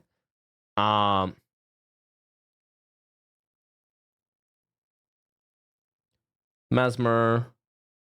I didn't take a look at his like weapon. It's a very cool spear. Limb drive. Chat, this is where 90% of you are gonna like end the game. Well, there's something here. Oh, this piece of wood.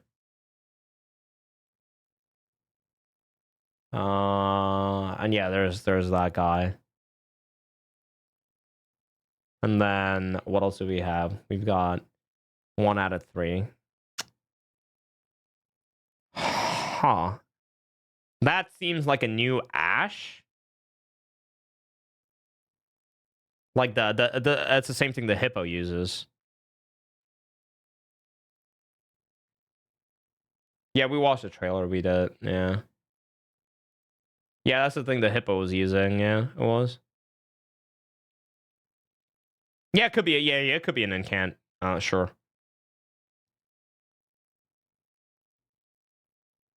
Fuck, is that a cave troll? Okay, I mean that just. I hope that isn't a reskin, but and then yeah, there's this guy. It's interesting that there's like people around him.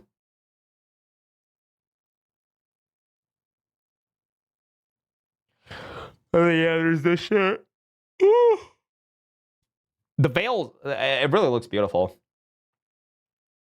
Very cool. And then, okay, there's extra stuff. You said, look at this.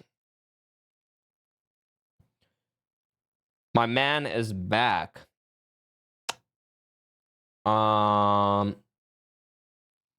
Oh, wait, this guy?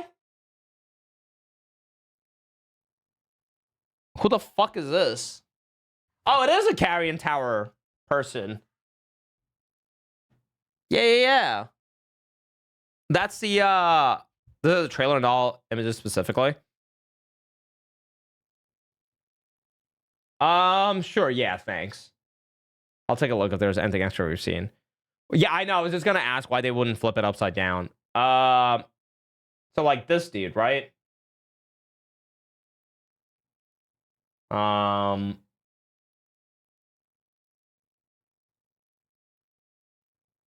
Maybe? I mean, sure. What, just based on the hat? I don't know. Yeah, sure. And then, when the trailer for the hotly anticipated follow-up, I was fortunate to not catch an early glimpse. To not only catch an early glimpse of the trailer, but to sit down and talk with the man. Or read the full interview below. Has been lightly edited for clarity. Can you set the stage for the shadow? Can you speak kind of generally regarding what the story is going to be about? First of all, the setting of Shadow of the Erdtree is a brand new land. It's a brand new map separate from the lands between. It's a land that is overshadowed by the particular shadow of the Erdtree, as opposed to the Erdtree and the lands between. It is a land that is overshadowed by the particular shadow of the Erdtree, as opposed to the Erdtree and the lands between. The fuck does that mean?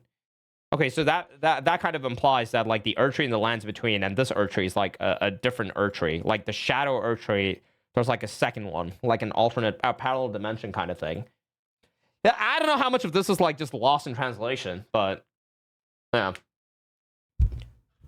And it takes place again on an entirely separate map. So it takes place again on an entirely physically separate map. So it'll involve a warp of sorts to get there. In terms of setting and themes, it technically occupies the same space as the lands between. In terms of setting and themes, the same universe, but due to something story related that we won't reveal today, this has become physically disconnected, and you'll travel to the shadow of the Erdtree land as a separate place. That's very cool. Okay, so it's set in the same timeline, kind of.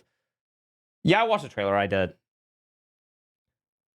So this land of shadow itself is a place the player will visit to walk in the steps of Mikla. Mikla is a key part of the story this time, perhaps as guessed by many players who saw the art that was released previously. That is in fact Mikla, and it is he who traveled to the land of shadow, and his players will be tracing his path and following in his footsteps, trying to see what he's going to do there.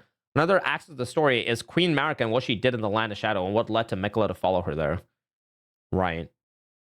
Speaking of the new land that we're traveling to, how's it structured? Is it structured in very much the same way as the lands between, where there are legacy dungeons and minor dungeons? Can you describe a little bit about how the world is going to be compared to the base game? Yes, we think players can expect a similar experience to what they had with the base game. So it's going to be structured in a similar way, as you said, with open field maps. Let's see if he talks about the whole Limgrave comparison again here. Large-scale legacy dungeons and with small to medium-scale legacies as well. So we hope players will enjoy the same sense of scale and sense of adventure throughout that structure. That is not exactly what he said on the other article. Can you approximate the size of the world compared to the world in the base game? It's hard to answer without giving away too much and to a high degree of accuracy. But if you think in terms of scale or size, it's probably comparable, if not larger, than the area of Limgrave. Fuck, did he keep saying fucking Limgrave? Fuck!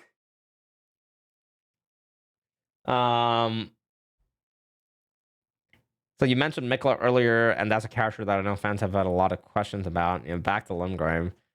Is there anything specifically you can tell us about the role this character will play in the DLC? And I know the trailer opens with a shot of Mohg's boss arena with a hand hanging out of the cocoon. Will we learn about what Mohg did to him? Yes, the cocoon and arm you saw at the beginning of the trailer, that's actually the point of entry to the Land of Shadow, where the players will enter to the DLC area. And this does have some relation to Mikla.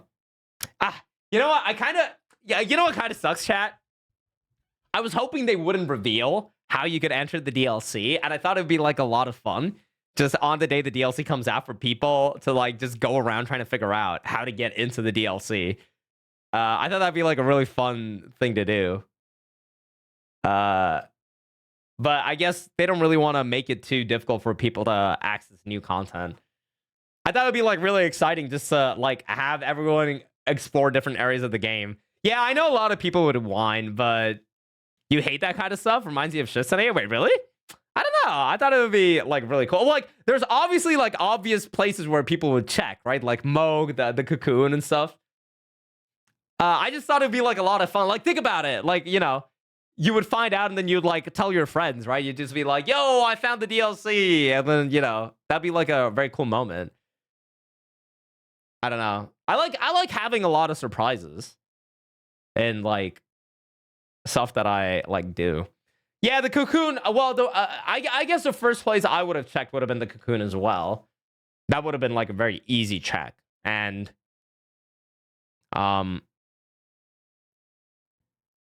I don't know. Maybe that's like the only spot that you would check for something. To be fair, everyone who wanted to know could look it up in 5 seconds.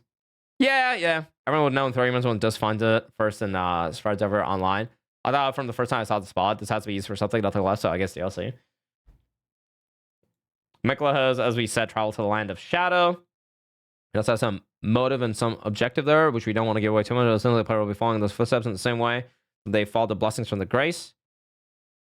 The sites of graces in the land between. They'll be following in Mikla's footsteps, and these will guide them through the land of shadow and reveal that motivation to them. The kind of army you saw at the beginning of the trailer is actually the point of entry, right?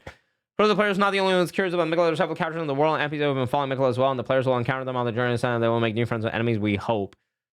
I wonder if any of the NPCs from the main game show up in the DLC. If you like leave them alive or something. I don't know how much, like, I wonder if there's going to be interactions with like the base game and the DLC, or if the DLC is just going to be completely separate. Because it sounds like it's just going to be completely separate instead of it having any sort of like interactions that you can have, you know? That's not the Guardian Guard full bloom, yeah. There are several characters in the world. That'd be cool to have carryover. Yeah. NPCs, okay, right. There were a lot of striking bosses and enemies that were real in trailer. I was wondering if we could just go through a handful of them one by one. You can either explain who or what they are. Wait, really? Oh, this is okay. All right. I mean, we'll keep reading. Tell us an anecdote about their design or anything you want. And I'm going to do my best to describe them because I don't know the names of them. First off, there's like a giant basket of flaming kindling. So the giant, right? This giant basket of flame, as you so eloquently put it, Mitchell was a terrible... Wait, that's its name? Mitchell? Was a terrible weapon you used in a war that occurred in the Land of Shadow, basically. So again, without saying too much, we can't give away the name just yet officially. But yes, it was a really gruesome weapon that was used.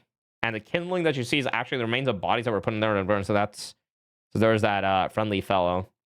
Okay, so it has nothing to do with the giants. It's just like used in a war. Which is probably why in the concept art we saw like other enemies around. Oh! Mitchell's the guy that's doing the interview. Dude, I swear I was so confused. I was like, wait, what? Mitchell? I don't like Mitchell. All right. I mean, you have like Godric, and it is an M name. I guess it fits, you know? It is an M name, Millennia, Mikola, Mesmer, Mitchell. It works out. Well, you can't fucking blame me. Yeah, Mitchell the Flame Basket. What did you want me to do? Dude, okay, you can't blame me for that shit, dude. What if it actually like dude, okay, no one talks like this. So this giant basket of flame, as you so eloquently put it, Mitchell, you think Miyazaki said all this? You think the Japanese translator was like, yo, Mitchell? Precious! So glad I could make it for Mitchell, the flame basket. Oh my god, that's gonna be like a meme on the stream for as long as the fucking DLC is alive, dude. Mitchell the Flame Basket.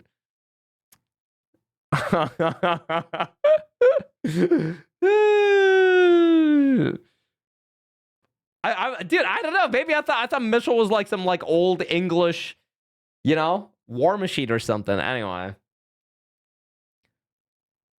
Without saying too much, we can't give away the name officially, but yes, a really gruesome weapon call. And then there's an absolutely terrifying worm with arms that eats people whole. Well, that was just like a normal enemy. It's hard to talk about some of the enemies without spoiling anything. Hopefully you understand. But there's a significant connection with these enemies, the way they are, and the land. Yeah, no shit, Miyazaki. They're in the DLC. Of course, there's a significant connection between these enemies, the way they are, and the Land of Shadow. It's not like they have a significant connection to, like, a Mario. Okay, I'm just gonna skip to the last one if it's okay, but what can you tell me of the man in red with snake? Wait, no, what about the lion, you fucking idiot? What about the fucking lion? But snakes and flames are kind of like the focal point of the DLC trail. Yes, we can speak of this character a little bit. This is as you say, a key figure of this DLC. We believe he will be officially revealed to be Mesmer by the time the trailer goes live. And yes, he's a key figure in the DLC, and he again has this important element of shadow to him, which is a key theme throughout the DLC as well. And you may have seen at the end of the trailer, there's this piece of key art where it shows Mesmer sat in this throne-like chair, and people who've played the game may recognize this throne to be one of those from the boss room where you battle Morgoth. Come now. Far behind. May we meet again.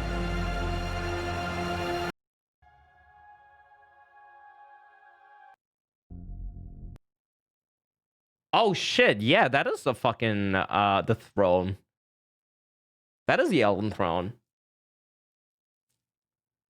Now, what is that doing?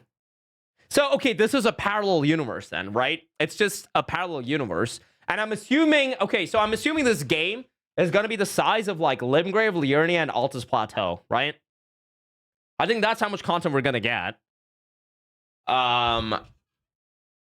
Probably. Around that much. It's basically reskin sections of the base map, but they don't want to integrate it. Right, yeah. So, yeah, it is. I mean, well, there's probably going to be, like, callbacks to, like, things in the base game for sure, but yeah, I think that's what they're going for. Yeah, a parallel universe or a dream. Yeah. It all happens inside the egg, right? It's interesting that he sits on the throne. So in that universe, the Shadow of the Erdtree, he's kind of known as the Elden Lord, like he's Marika's parallel, sort of, I guess. And maybe he uses a shadow instead of like how the Golden Order uses. Well, what do they use? I guess like the Elden Ring or something. We answered through Miklah's dead arm, so it's definitely past. No, it doesn't have to be past. It could just be like inside Miklah's dream. In fact, I think it's going to be inside Miklah's dream. Yeah. Marika isn't the Elden Lord. You are. At the end of the base game, yeah. But I like this is going to be like just a portion in between the game, right? I don't think this is going to introduce a new ending. I don't think it's going to like overwrite the ending of the base game. Just like how in previous games you can kill like Orphan or like Gale and you end the DLC, then you have to come back to the base game to like actually finish the game and roll credits, right? I think it's going to be the same thing here. I think the throne is just to show that it's one of Marika's children. It could be that too, maybe. Let's keep reading. This represents the thrones at the base of the Erdtree, and it's supposed to symbolize that Mesmer stands on equal footing to the other demigods in turn of Marika sat around these thrones and held the rooms of the Erdtree. That's so cool. It's also like a really cool image. I don't really like the whole snake thing. It's okay, but yeah. So he's an important figure who rivals these other demigods, and as you play the DLC, you'll learn a little about why he wasn't featured in the Legends of the Erdtree, the lands between. You'll realize why he exists in the shadow of the land of the shadow. Okay, Marika fucked someone else, right?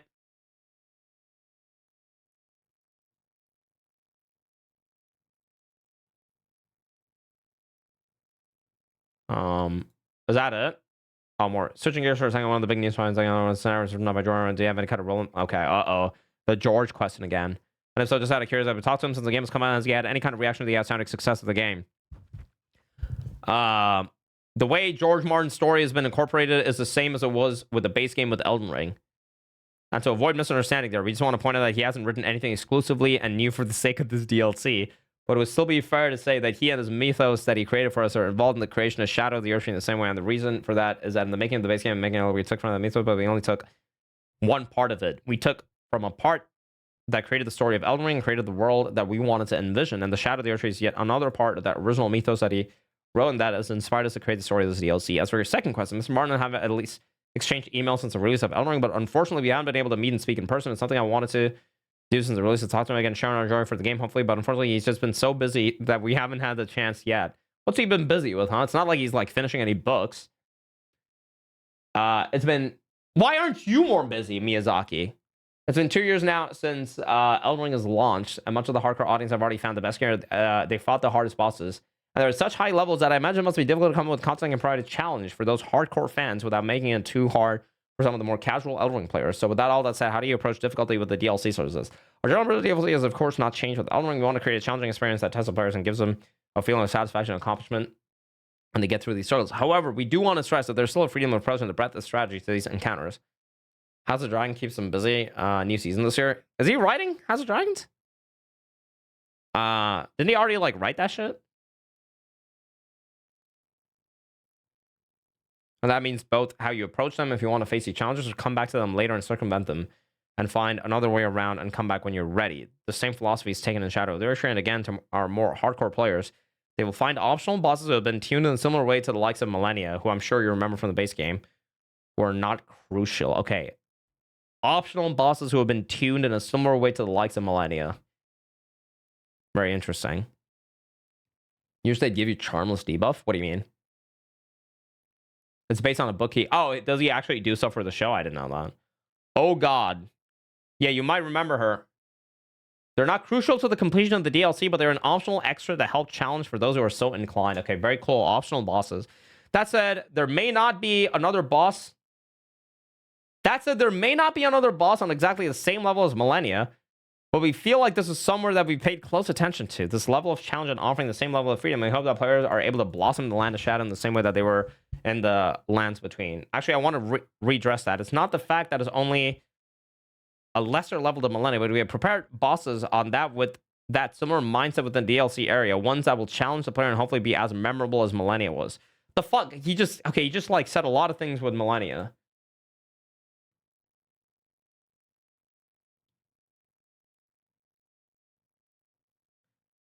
I think what this means, basically what he's trying to say, is that they've taken extra effort to make sure that the bosses that they have in the DLC aren't as difficult as Millennia. Or maybe they are difficult, but like not in the same way that Millennia was, you know? Like they've tried to make the boss difficult in different ways rather than just like in the way they did with Millennia with like Waterfowl or like the Lifesteal or like the Rot and stuff, right? Like maybe they actually like, I don't know, they paid a lot of attention to boss design. But it also seems that he wants to, he's trying to be as specific as possible in mentioning that we're not going to get anyone that's like harder than Millennia, but around the same level.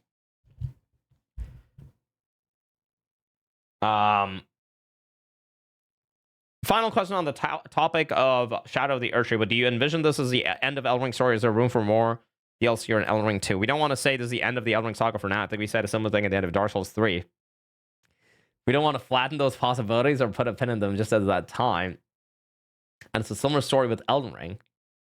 We don't want to discourage the possibilities for that, dude. Yeah, as if they're gonna fucking revisit Dark Souls, dude. Could you imagine them coming out with a fucking Dark Souls 4? Yeah, sure, dude. We don't want to discourage the possibilities for that. There might be more ideas in the future. We don't have any current plans to make a second DLC or sequel. That's very interesting, but we definitely don't want to snuff out that possibility. We think there could be something in the future. And lastly, the state of the game industry right now is pretty rough. There are a lot of layout closures. The PS5 apparently is already in the latter stages of its life cycle. And let's get the industry changed. Your outlook at all on From Software's future? You don't want another Dark Souls? Yeah, I don't mind. I don't mind not having another Dark Souls. I just want more FromSoft games, I guess. I remember the situation in the game that I think it's hard. Like I think it's difficult for me to understand the exact circumstances there. I won't speak to those in specifics. Just speaking on behalf of the president, I think we're very blessed in the way that we have a lot of keen up and coming developers who've grown and they've developed within the city and they've reached these director positions where they're able to direct projects such as the recent Armor Core 6. We have several of these up-and-coming directors who we're able to delegate these projects to, and we're able to have multiple projects on the go at once. What I foresee in this climate, at least for us, is from something where games can be directed by others, not only myself. I think, in the phase that I struggle in the place with games directors right now, I do see it as time for us to continue to grow and cultivate the talent and continue to release games in the future, right?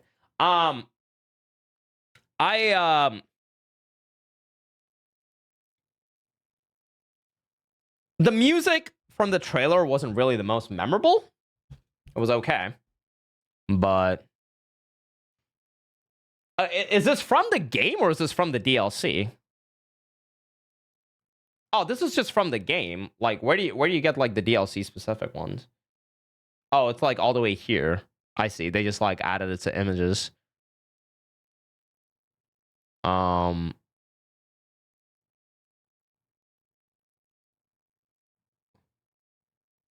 Right.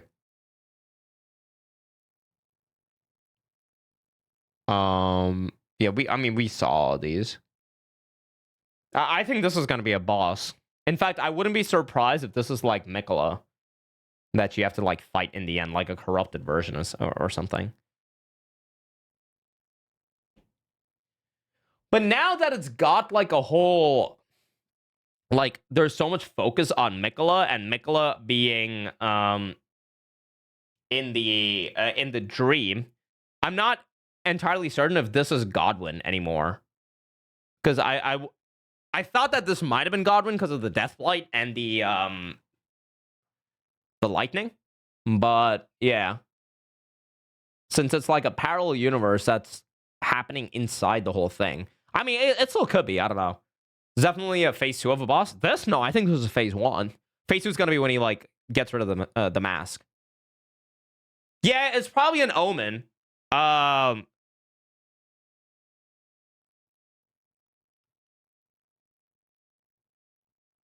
Could actually be.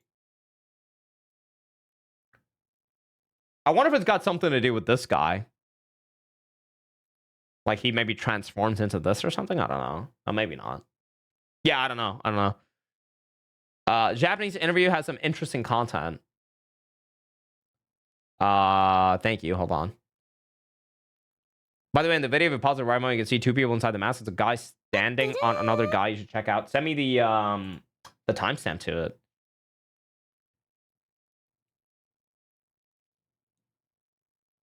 Well,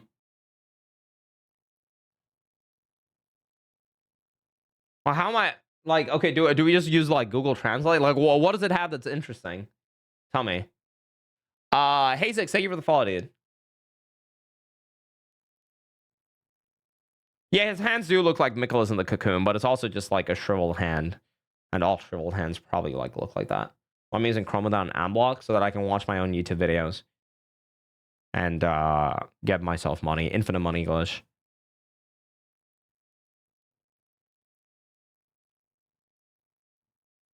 Someone's got to watch my YouTube videos. You guys aren't, so you know.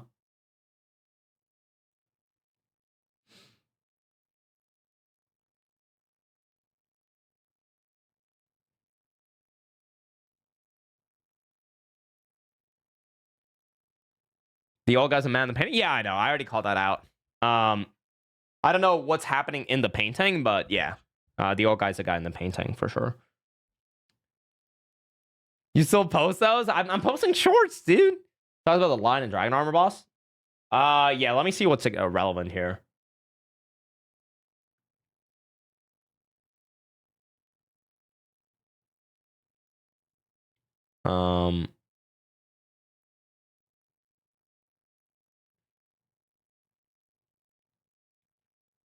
Let's see. Erdtree is a golden tree that appears in the main story. Therefore, the direct translation of DLC subtitle is Shadow of the Golden Tree. In the concept art released in 2023, the Shadow of the Golden Tree towering in the back left is also known as a Shadow Tree. The setting of the DLC is not the lines between. Right, yeah, okay, so that confirms it's like a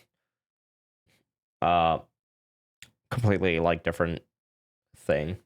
There's a person writing the torrent, Michaela. Yes, that's right. It looks like a line boss is a puppet.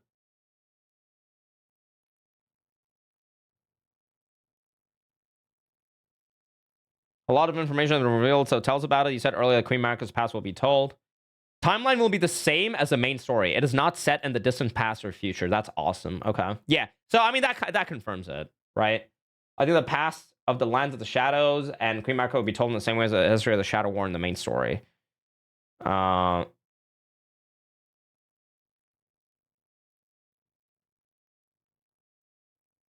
theme of heroic stories remains the same. I think the character Mesmer depicted in the key art is easy to understand. He's also one of the heroes. The chair that Mesmer is sitting on, the same chair that in the main story during the battle with the abominable King Morgoth, and he's also being on the same level as Godric, Marenia, Radon, Reichard. It's also called Marika's child.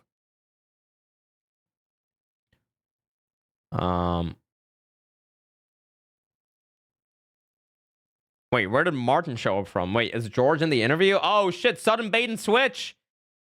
From George R. Is George R. Martin also involved in drawing the DLC story? Martin. Miyazaki's involvement is the same as in the main story. The world and story of the DLC. What's going on between Miyazaki and George? That's right. We apologize for keeping you waiting. However, when it comes to the volume of the DLC, it is clearly larger than the DLC for Dark Souls series or Bloodborne. I've no doubt this will be our biggest DLC to date. Why did the volume become so huge? When we thought about Miyazaki's DLC to Pro and Elden Ring like series, we felt that the current volume was necessary. This is like Google Translate, but yeah. They were the same man, yeah. Marika's Radigan.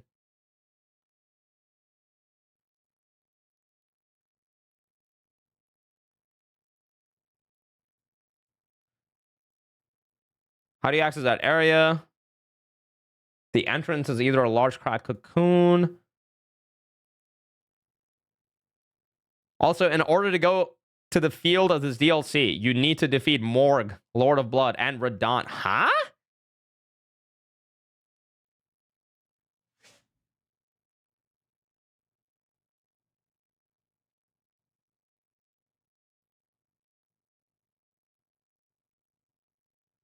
So you gotta fight Radon as well?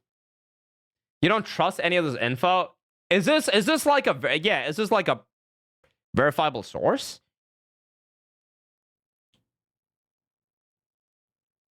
I mean, do we know if this is like an actual Famitsu's reputable? Okay.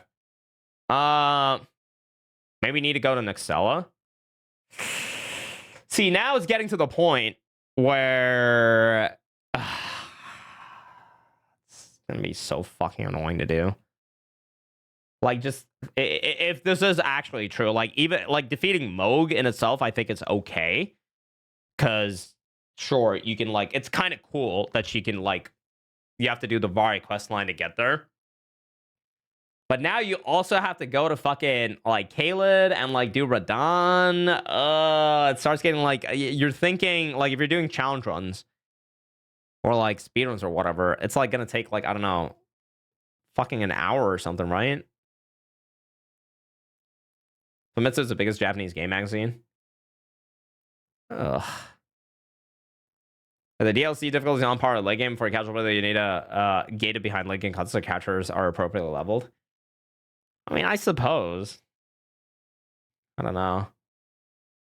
I hope this isn't true. I don't know why it would be tied to that. You probably need like an item after you kill Radon, right? You get like a special item that you like use on the egg. I mean, I'm not talking about like glitch speedruns, but like glitchless. No, I think that was Melena's voice, actually, Gary Oak. I don't know, though.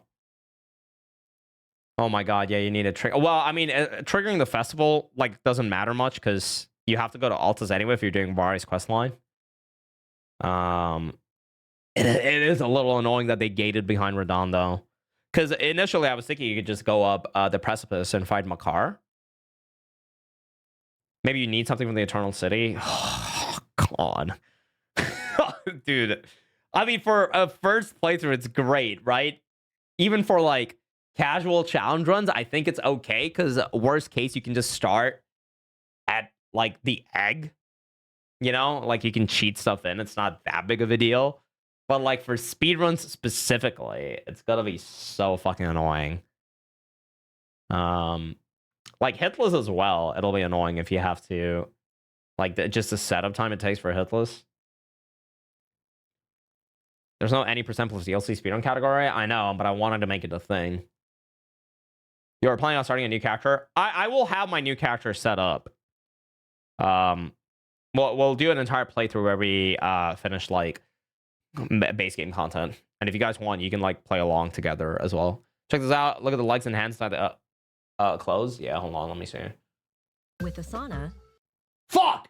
it's easy to monitor projects across teams. Don't set up then, and do track +0 status hitless. and progress at a glance. +0 So you mode? and your team can make smart decisions faster. Try it for free at asana.com. Yo, Pumpkin Pie, what's up, dude? So what, you're asking me to slow this down, and you can see stuff inside the cloak. Yeah, I can see like an arm. It's kind of hard to see because of the quality. But yeah, you can definitely see. Yeah, sure. Okay, yeah, there's legs. Yeah. And yeah, there's arms. That is interesting. Definitely like.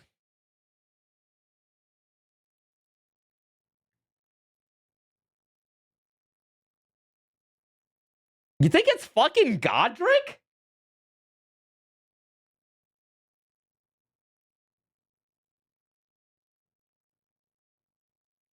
Like, but instead of the fucking dragon on his arm, he's got like a fucking lion or whatever?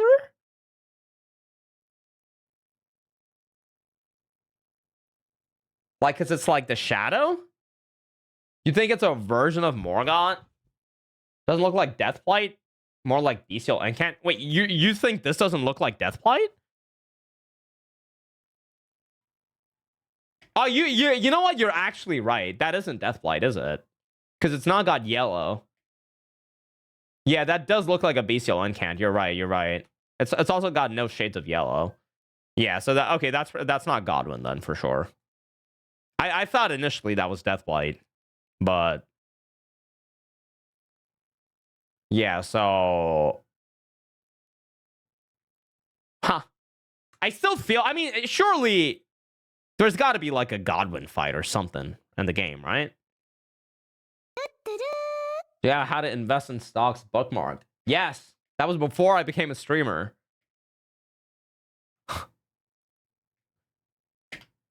Clearly, it didn't work out. My investments did not work out. Looks like Radigan throwing lightning.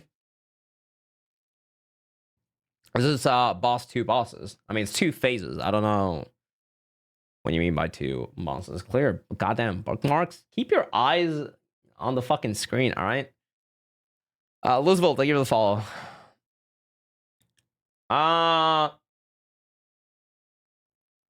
Fucking Radon. I don't know. I hope this isn't true.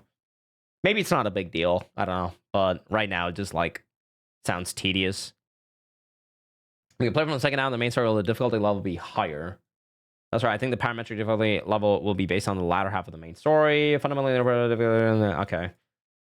Is it possible to go back and forth between the main game field and DLC? Yes, it was false as under the main game and DLC fields are not connected, so you can go back and forth between them by transferring, but you can do it freely. This is a small detail about how will fast travel work. This will also remain the same as the main story. Once you discover a blessing, you'll be able to transfer there. Oh, so there's like specific points where you transfer back to the main game. I see. And you can't just... You're not going to be able to like fast travel whenever you want into the like base game. I see. That makes sense.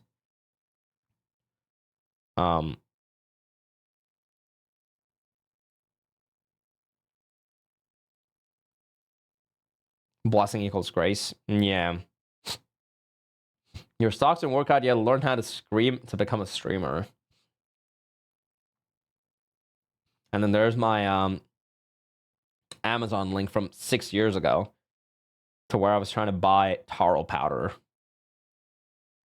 It's also the same as a main story. Once you discover a blessing, you'll be able to transfer there. There's no such thing, and the progressive events in the main story will not change in the contents of the DLC. Are there any unique new elements unique to the DLC?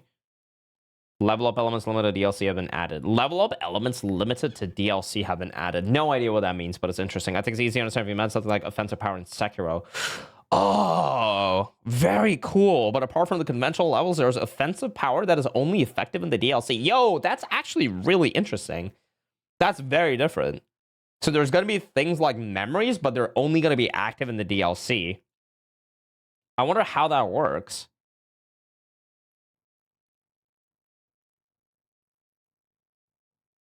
So what does that mean then? Like, does that mean that leveling up in the base game isn't going to matter, or will it? I don't know how that means, but that's very interesting. That's something like very new.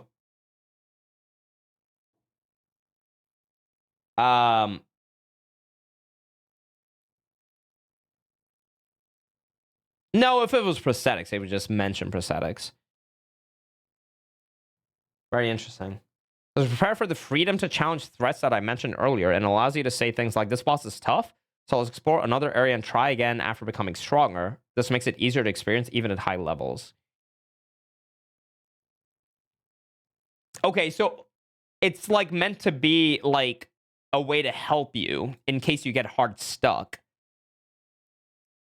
Like, even if you've reached your level cap, you can use this to give you more strength, like more damage.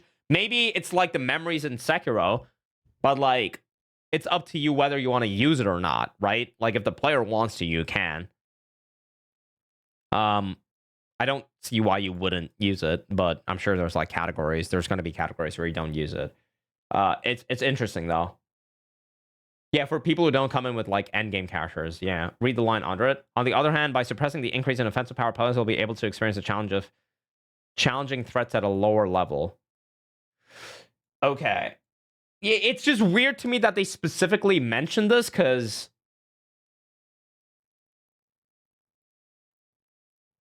so that gives me the idea that if you use all of these like memories or whatever, then the base game is going to be easier. Or I'm sorry, the DLC is going to be easier, right? But if you want challenging bosses and shit, then you probably like that's what they use to balance the difficulty in a way. Which I'm not sure if I like that. Rather than just like blanket making the boss harder, they give you like if I'm doing a playthrough, I want to use like my first playthrough, for example, I want to use everything that's given to me, but I still want a challenge. You know? Kind of like spirit summons. I mean, maybe. It's kind of different though. Like the way I understand this is if you defeat a boss, you're going to get like an item, and you can consume the item to maybe just get like a 10% bonus to damage, like perma in the DLC, right? That's what I see it as. Maybe it's not just going to be like a straight 10% increase. Yeah, it could be like a great rune or something, right? Maybe like 10% bonus HP or something like that. Yeah, that's exactly what I'm thinking about, Severi. I too have mixed feelings about having to curate my own difficulty. It's not the worst. I'm just like not entirely sure. I don't even know if that's what he means, right? We're just speculating at the end of it.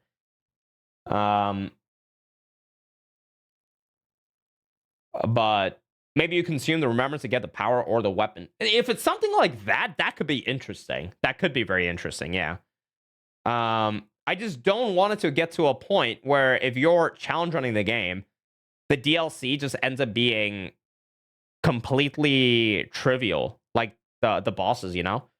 Because we already know, like, we have a lot of information on this game right now, right? We know, like, stuff about poise. We know stuff about, like, you know, damage values. We know so much about this game. We have numbers. And so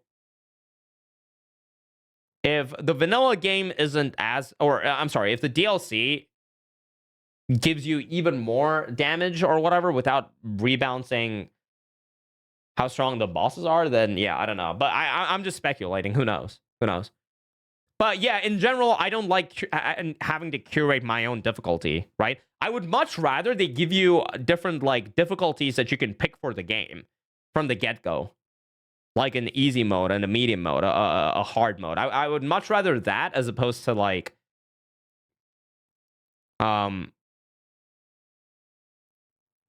having to restrict yourself from using specific things available in the game, you know?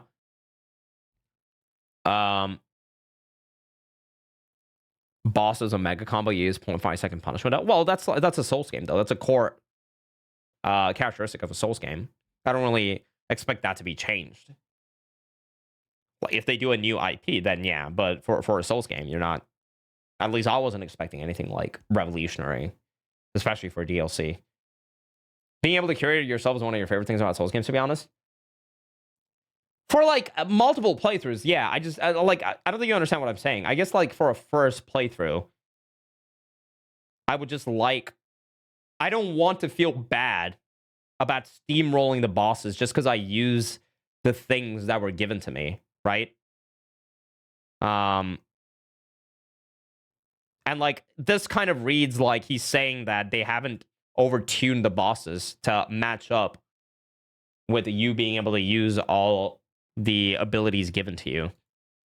That if you want it to be a challenge, then you can just like not use the things that are given to you. But I don't know. Again, we'll have to wait and see. Yeah, I'm not talking about challenge runs though, guys. I'm specifically talking about like first playthroughs. Like I'm not talking about challenge runs for this whole like difficulty thing. Yeah, yes, of course you curate your own shit for a challenge run. Yeah. I just realized you appeared in the Bloodborne category on Twitch. Is it okay? Really? Did I not change the thing? No, I'm on Elden Ring. It's probably because you didn't refresh. I changed it before I was on the thing. I think you're overestimating your own skills.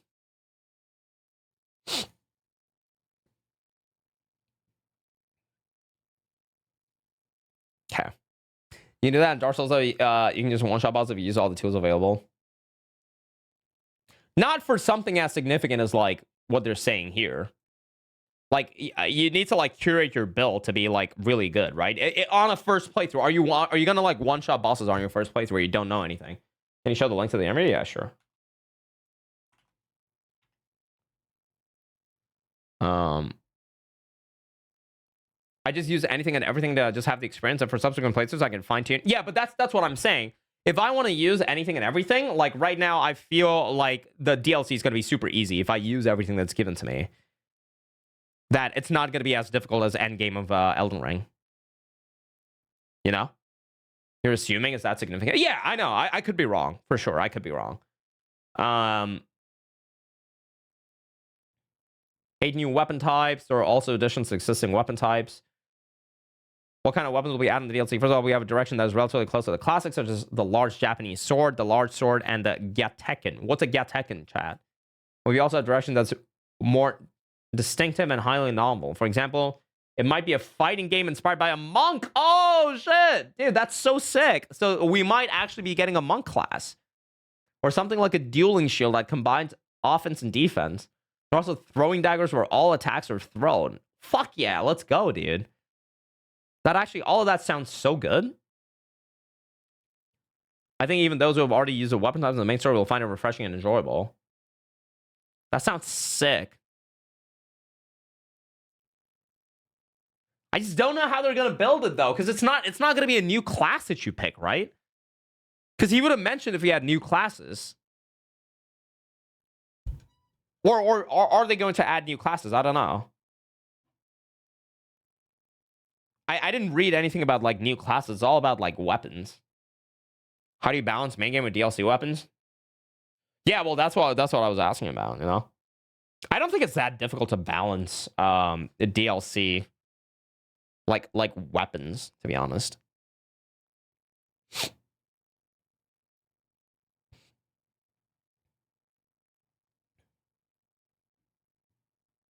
In the trailer, I would like to pay attention to the weapons also. Trailer featured an enemy I've never seen before, like a line dancer. Is that a DLC boss? Yes, that line dance is, in a sense, a DLC-like boss. What? What are these? Okay, this has to be like a translation thing, right? In fact, the land of shadows is a place where America got on the Golden Tree was born. Naturally, there was a culture that existed before the Golden Tree, and the line dance character is derived from that culture. Oh, very cool. Very, very cool. So I hope you can feel the scent of a different culture, which is a little different from the main story. Super cool. So what? Maybe the shadows are where omens came from. And the background of the new art, something like a veil is depicted in the sky. The land of shadows is the setting of the DLC, separated from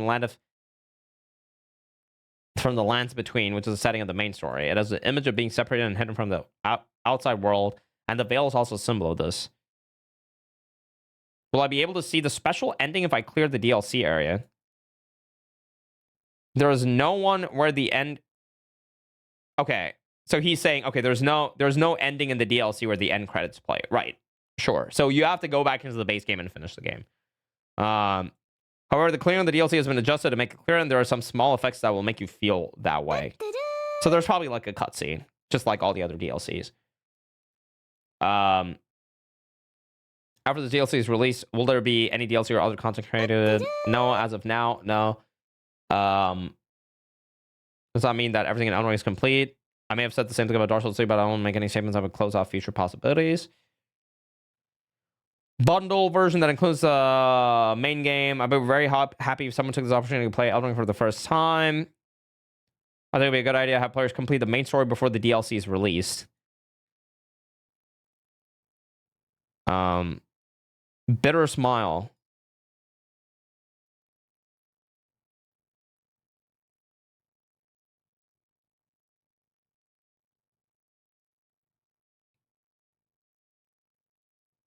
Do you have any desire to make another game on the scale of Elden Ring? Yes, there is. I don't know if it's something I can start working on right away, but if it's allowed, I'd like to give it another try.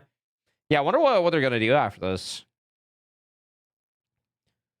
Very cool. Very, very cool. Very cool. Well, there it is, chat. What site is this? Famitsu.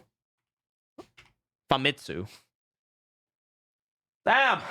Well, there it is, guys. 21st of June. 21st of June. What is that, like 4 months away? Oof. Why? Okay, dude, I don't understand. Why? First off, why would they not announce this for the anniversary, for the 2-year anniversary? It makes no sense why they just decided on a random fucking Tuesday. Yo, Hyper, what's up, dude? Or Wednesday. It's FromSoft, close enough, because they don't give a fuck. What's up, Hyper? Did you see the trailer? $40,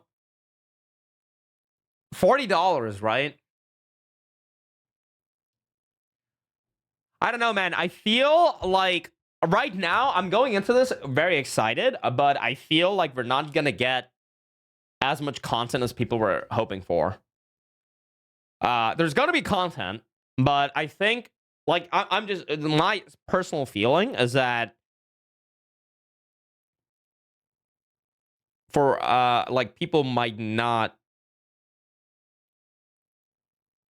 feel satisfied with it. For the game plan, it's the same thing that we saw. We can watch it again if you guys want. I could be wrong. I hope I'm wrong. You know why reset? Why did it reset? Peggy 16. Fuck!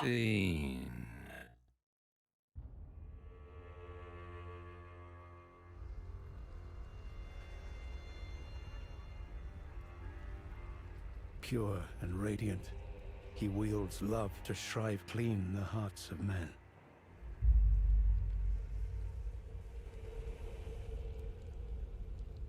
There is nothing more terrifying.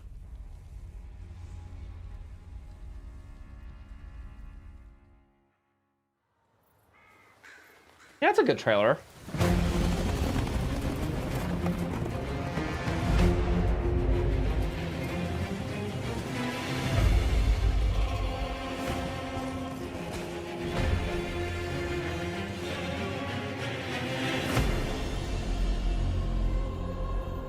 In that forsaken place, blood must spill. Blood of your fellows. The Erdtree faithful.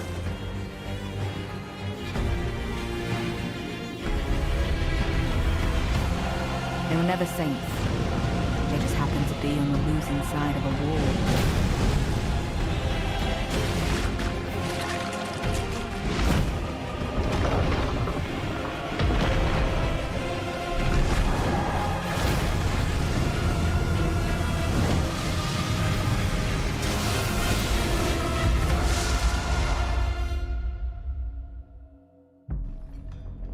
Mother, wouldst thou truly lordship sanction in Let's go, one A. so bereft of light?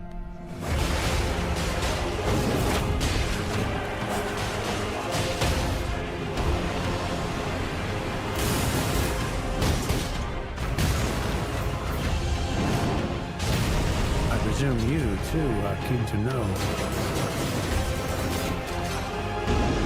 just what kind Mikola is doing here.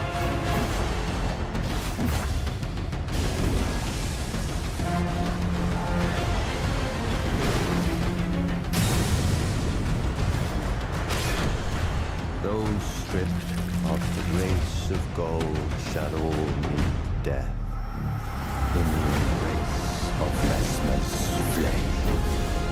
Come now, touch the withered arm, and travel to the realm of shadow. I will not be far behind.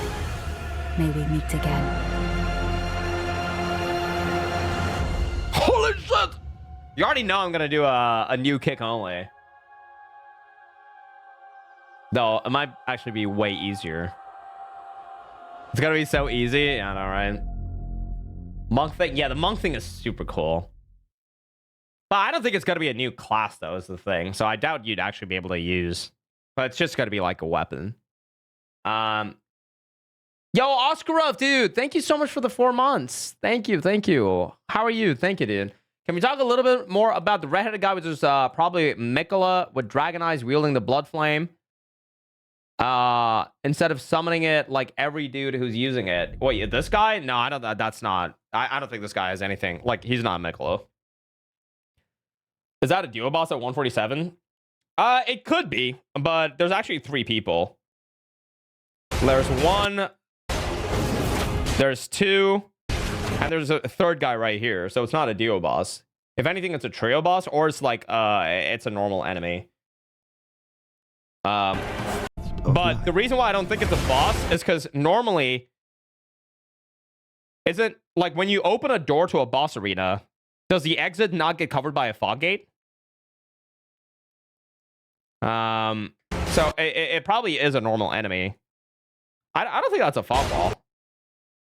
I think that's just a door. I could be wrong. Who knows? Even if he isn't, I feel like he's wielding a blood flame instead of summoning it like Moog or the player character. Yeah, could be. Could be. I think it's a demigod that was exiled and not spoken about in the Lands of Trade. Yeah, probably something like that.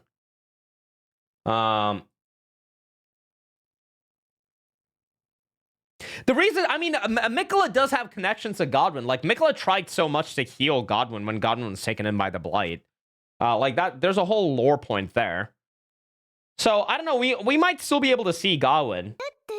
I mean, there's no shot that they show in the original Elden Ring trailer. What are the significant bosses that they showed us? They showed us, like, what were the bosses? They did Fire Giant, Malekith, Millennia, Radon, Margit, Estelle,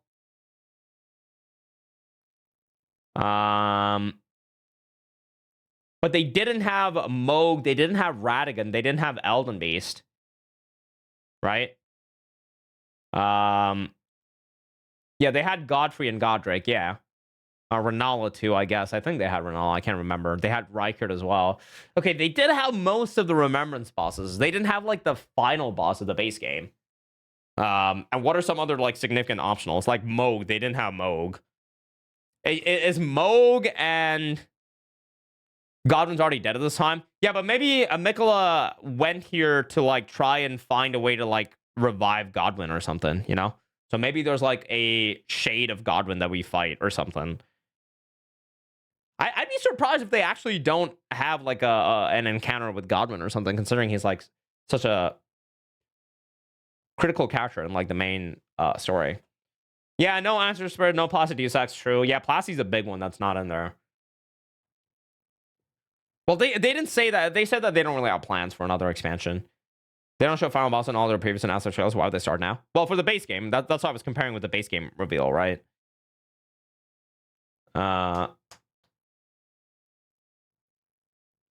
Plasty was an Elden Lord at some point. Was he? I can't remember. I think Plasty was like the just the lord of that area, right, or something.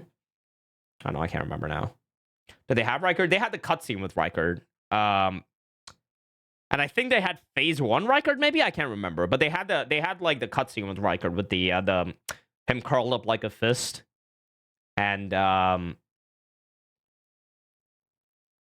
like a part of the transition into phase 2 as well. They had it on the reveal trailer. Aren't they launching the game of the year version? It would be way to have another expansion after. Oh, are they? In general, FromSoft just doesn't do it, so I'm basically 100% sure nothing is Trail's final boss. Well, I'm not talking about the final boss. I hope there's like other optionals. Like we've seen what? So we saw. I mean, let's count. So we saw. Place. Oh my God, it's fucking Siegfried or Siegmeyer or whatever his name is. I wonder what these are behind him. Blood must spill. Blood of your fellows. Oh yeah, Havel. The Erdtree faithful. Imagine that's actually Havel. They were never saints. That place looks sick. So this is a boss, right? That's gonna be a boss. They just happened to For be sure. on the losing side of a war. It's gonna be an awful boss, in my opinion. I don't think that's a boss. I think that's just like a normal fucking enemy. That's a boss. Yeah, that's Mitchell. Mitchell, the flame basket. So like, this is the boss, yeah.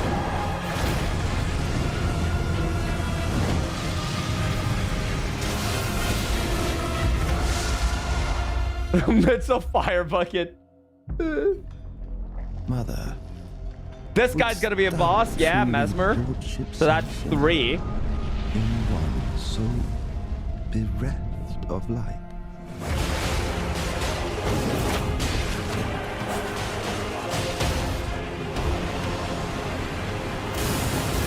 Yep. For sure, Hyperion. I presume you too Hey, are keen Amadeus. to know just what kind Miquella is doing here. That's gonna be a boss. I'm fairly certain that's gonna be the tree sentinel replacement. So let's just count that as a boss, right? 4. That's a boss, so that's 5. That's a boss. I'm assuming this is probably a boss. So let's take that as 7. Race of gold, shadow, meet death. In the embrace of restless flame. Come now, touch the withered arm and travel to the realm of shadow. Yeah, well, I will not be yeah. far behind. May we meet again. And maybe the 147 thing, like this shit. Maybe this is a trio boss. We don't know. I don't know if that door's like active. Bereft of light. It doesn't look active. Let's assume this is a boss. So maybe they just showed us 8 bosses. But like this one doesn't seem like a significant one. So significant ones. The hippo doesn't seem that significant either. But I don't know. It's hard to say. It's hard to say. This is the first Miquella? trailer. Gameplay one, yeah. Wiseman, yo, thank you for the 10 months, dude. How are you? Good morning or good afternoon. Maybe that's Copium. Yeah, I mean, yeah, sure. So, I mean, if we assume they've revealed 7 or 8 significant boss, there's no shot this is a significant boss. Let's assume they've revealed 7 significant bosses. Miyazaki said at least 10. So maybe there's like 3 or 4 optionals that aren't in here that are like significant. There's another grave room that isn't Miquella's, so it could be Mesmer's. Yeah, you probably kill him and come back. So you probably like kill Mesmer or whoever like the final boss of the DLC is, and you come back and use that person's grave room at that tower, right? Yeah, no, they haven't shown. I'm pretty sure we're gonna fight Miquella or something as like the final boss. The past DLC trailer showed half. Yeah, but like I don't think past trailers are much to go by, guys, because they've changed a whole lot that they've done. Right? I don't know if that's like if there's a lot that we can infer from past trailers.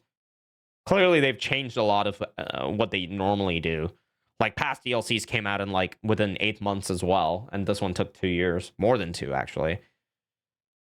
How I managed to create nearly 3 hours of discussion out of 3 minutes of video? Yo, Vadi should... Someone's got to retire Vadi. You know?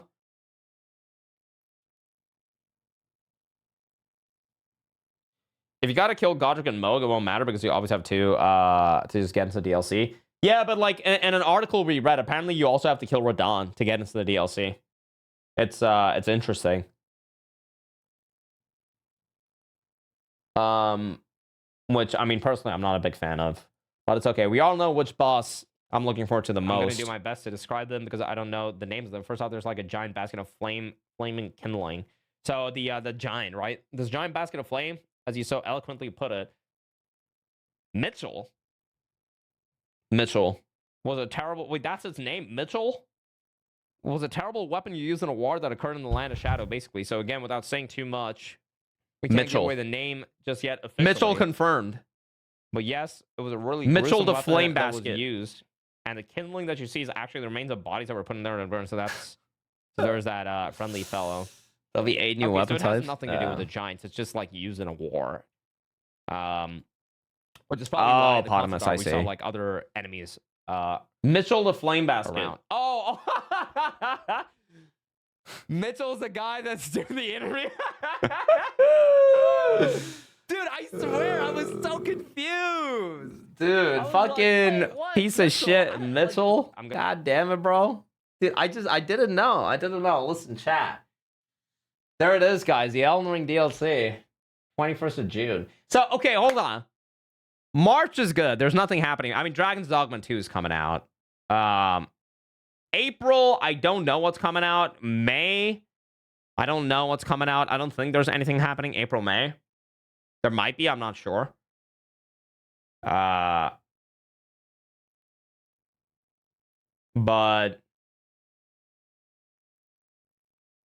Stellar Blade? Yeah.